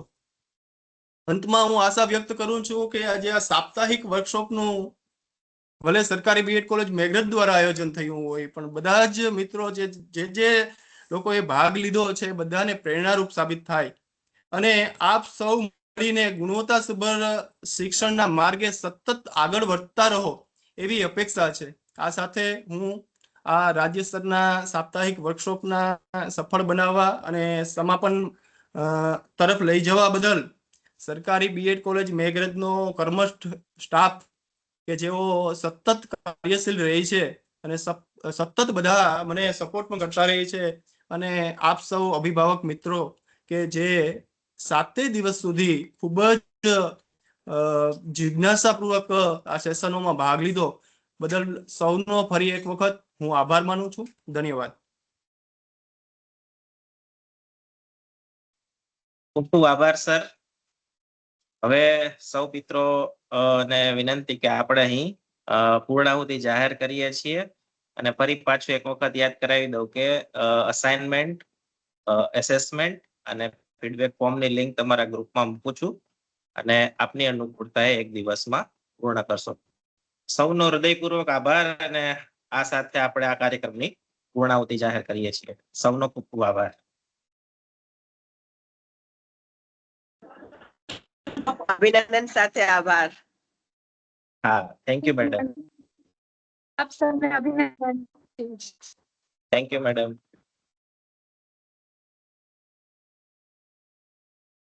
અહીંથી મીટિંગ એન્ડ કરું છું. Thank you.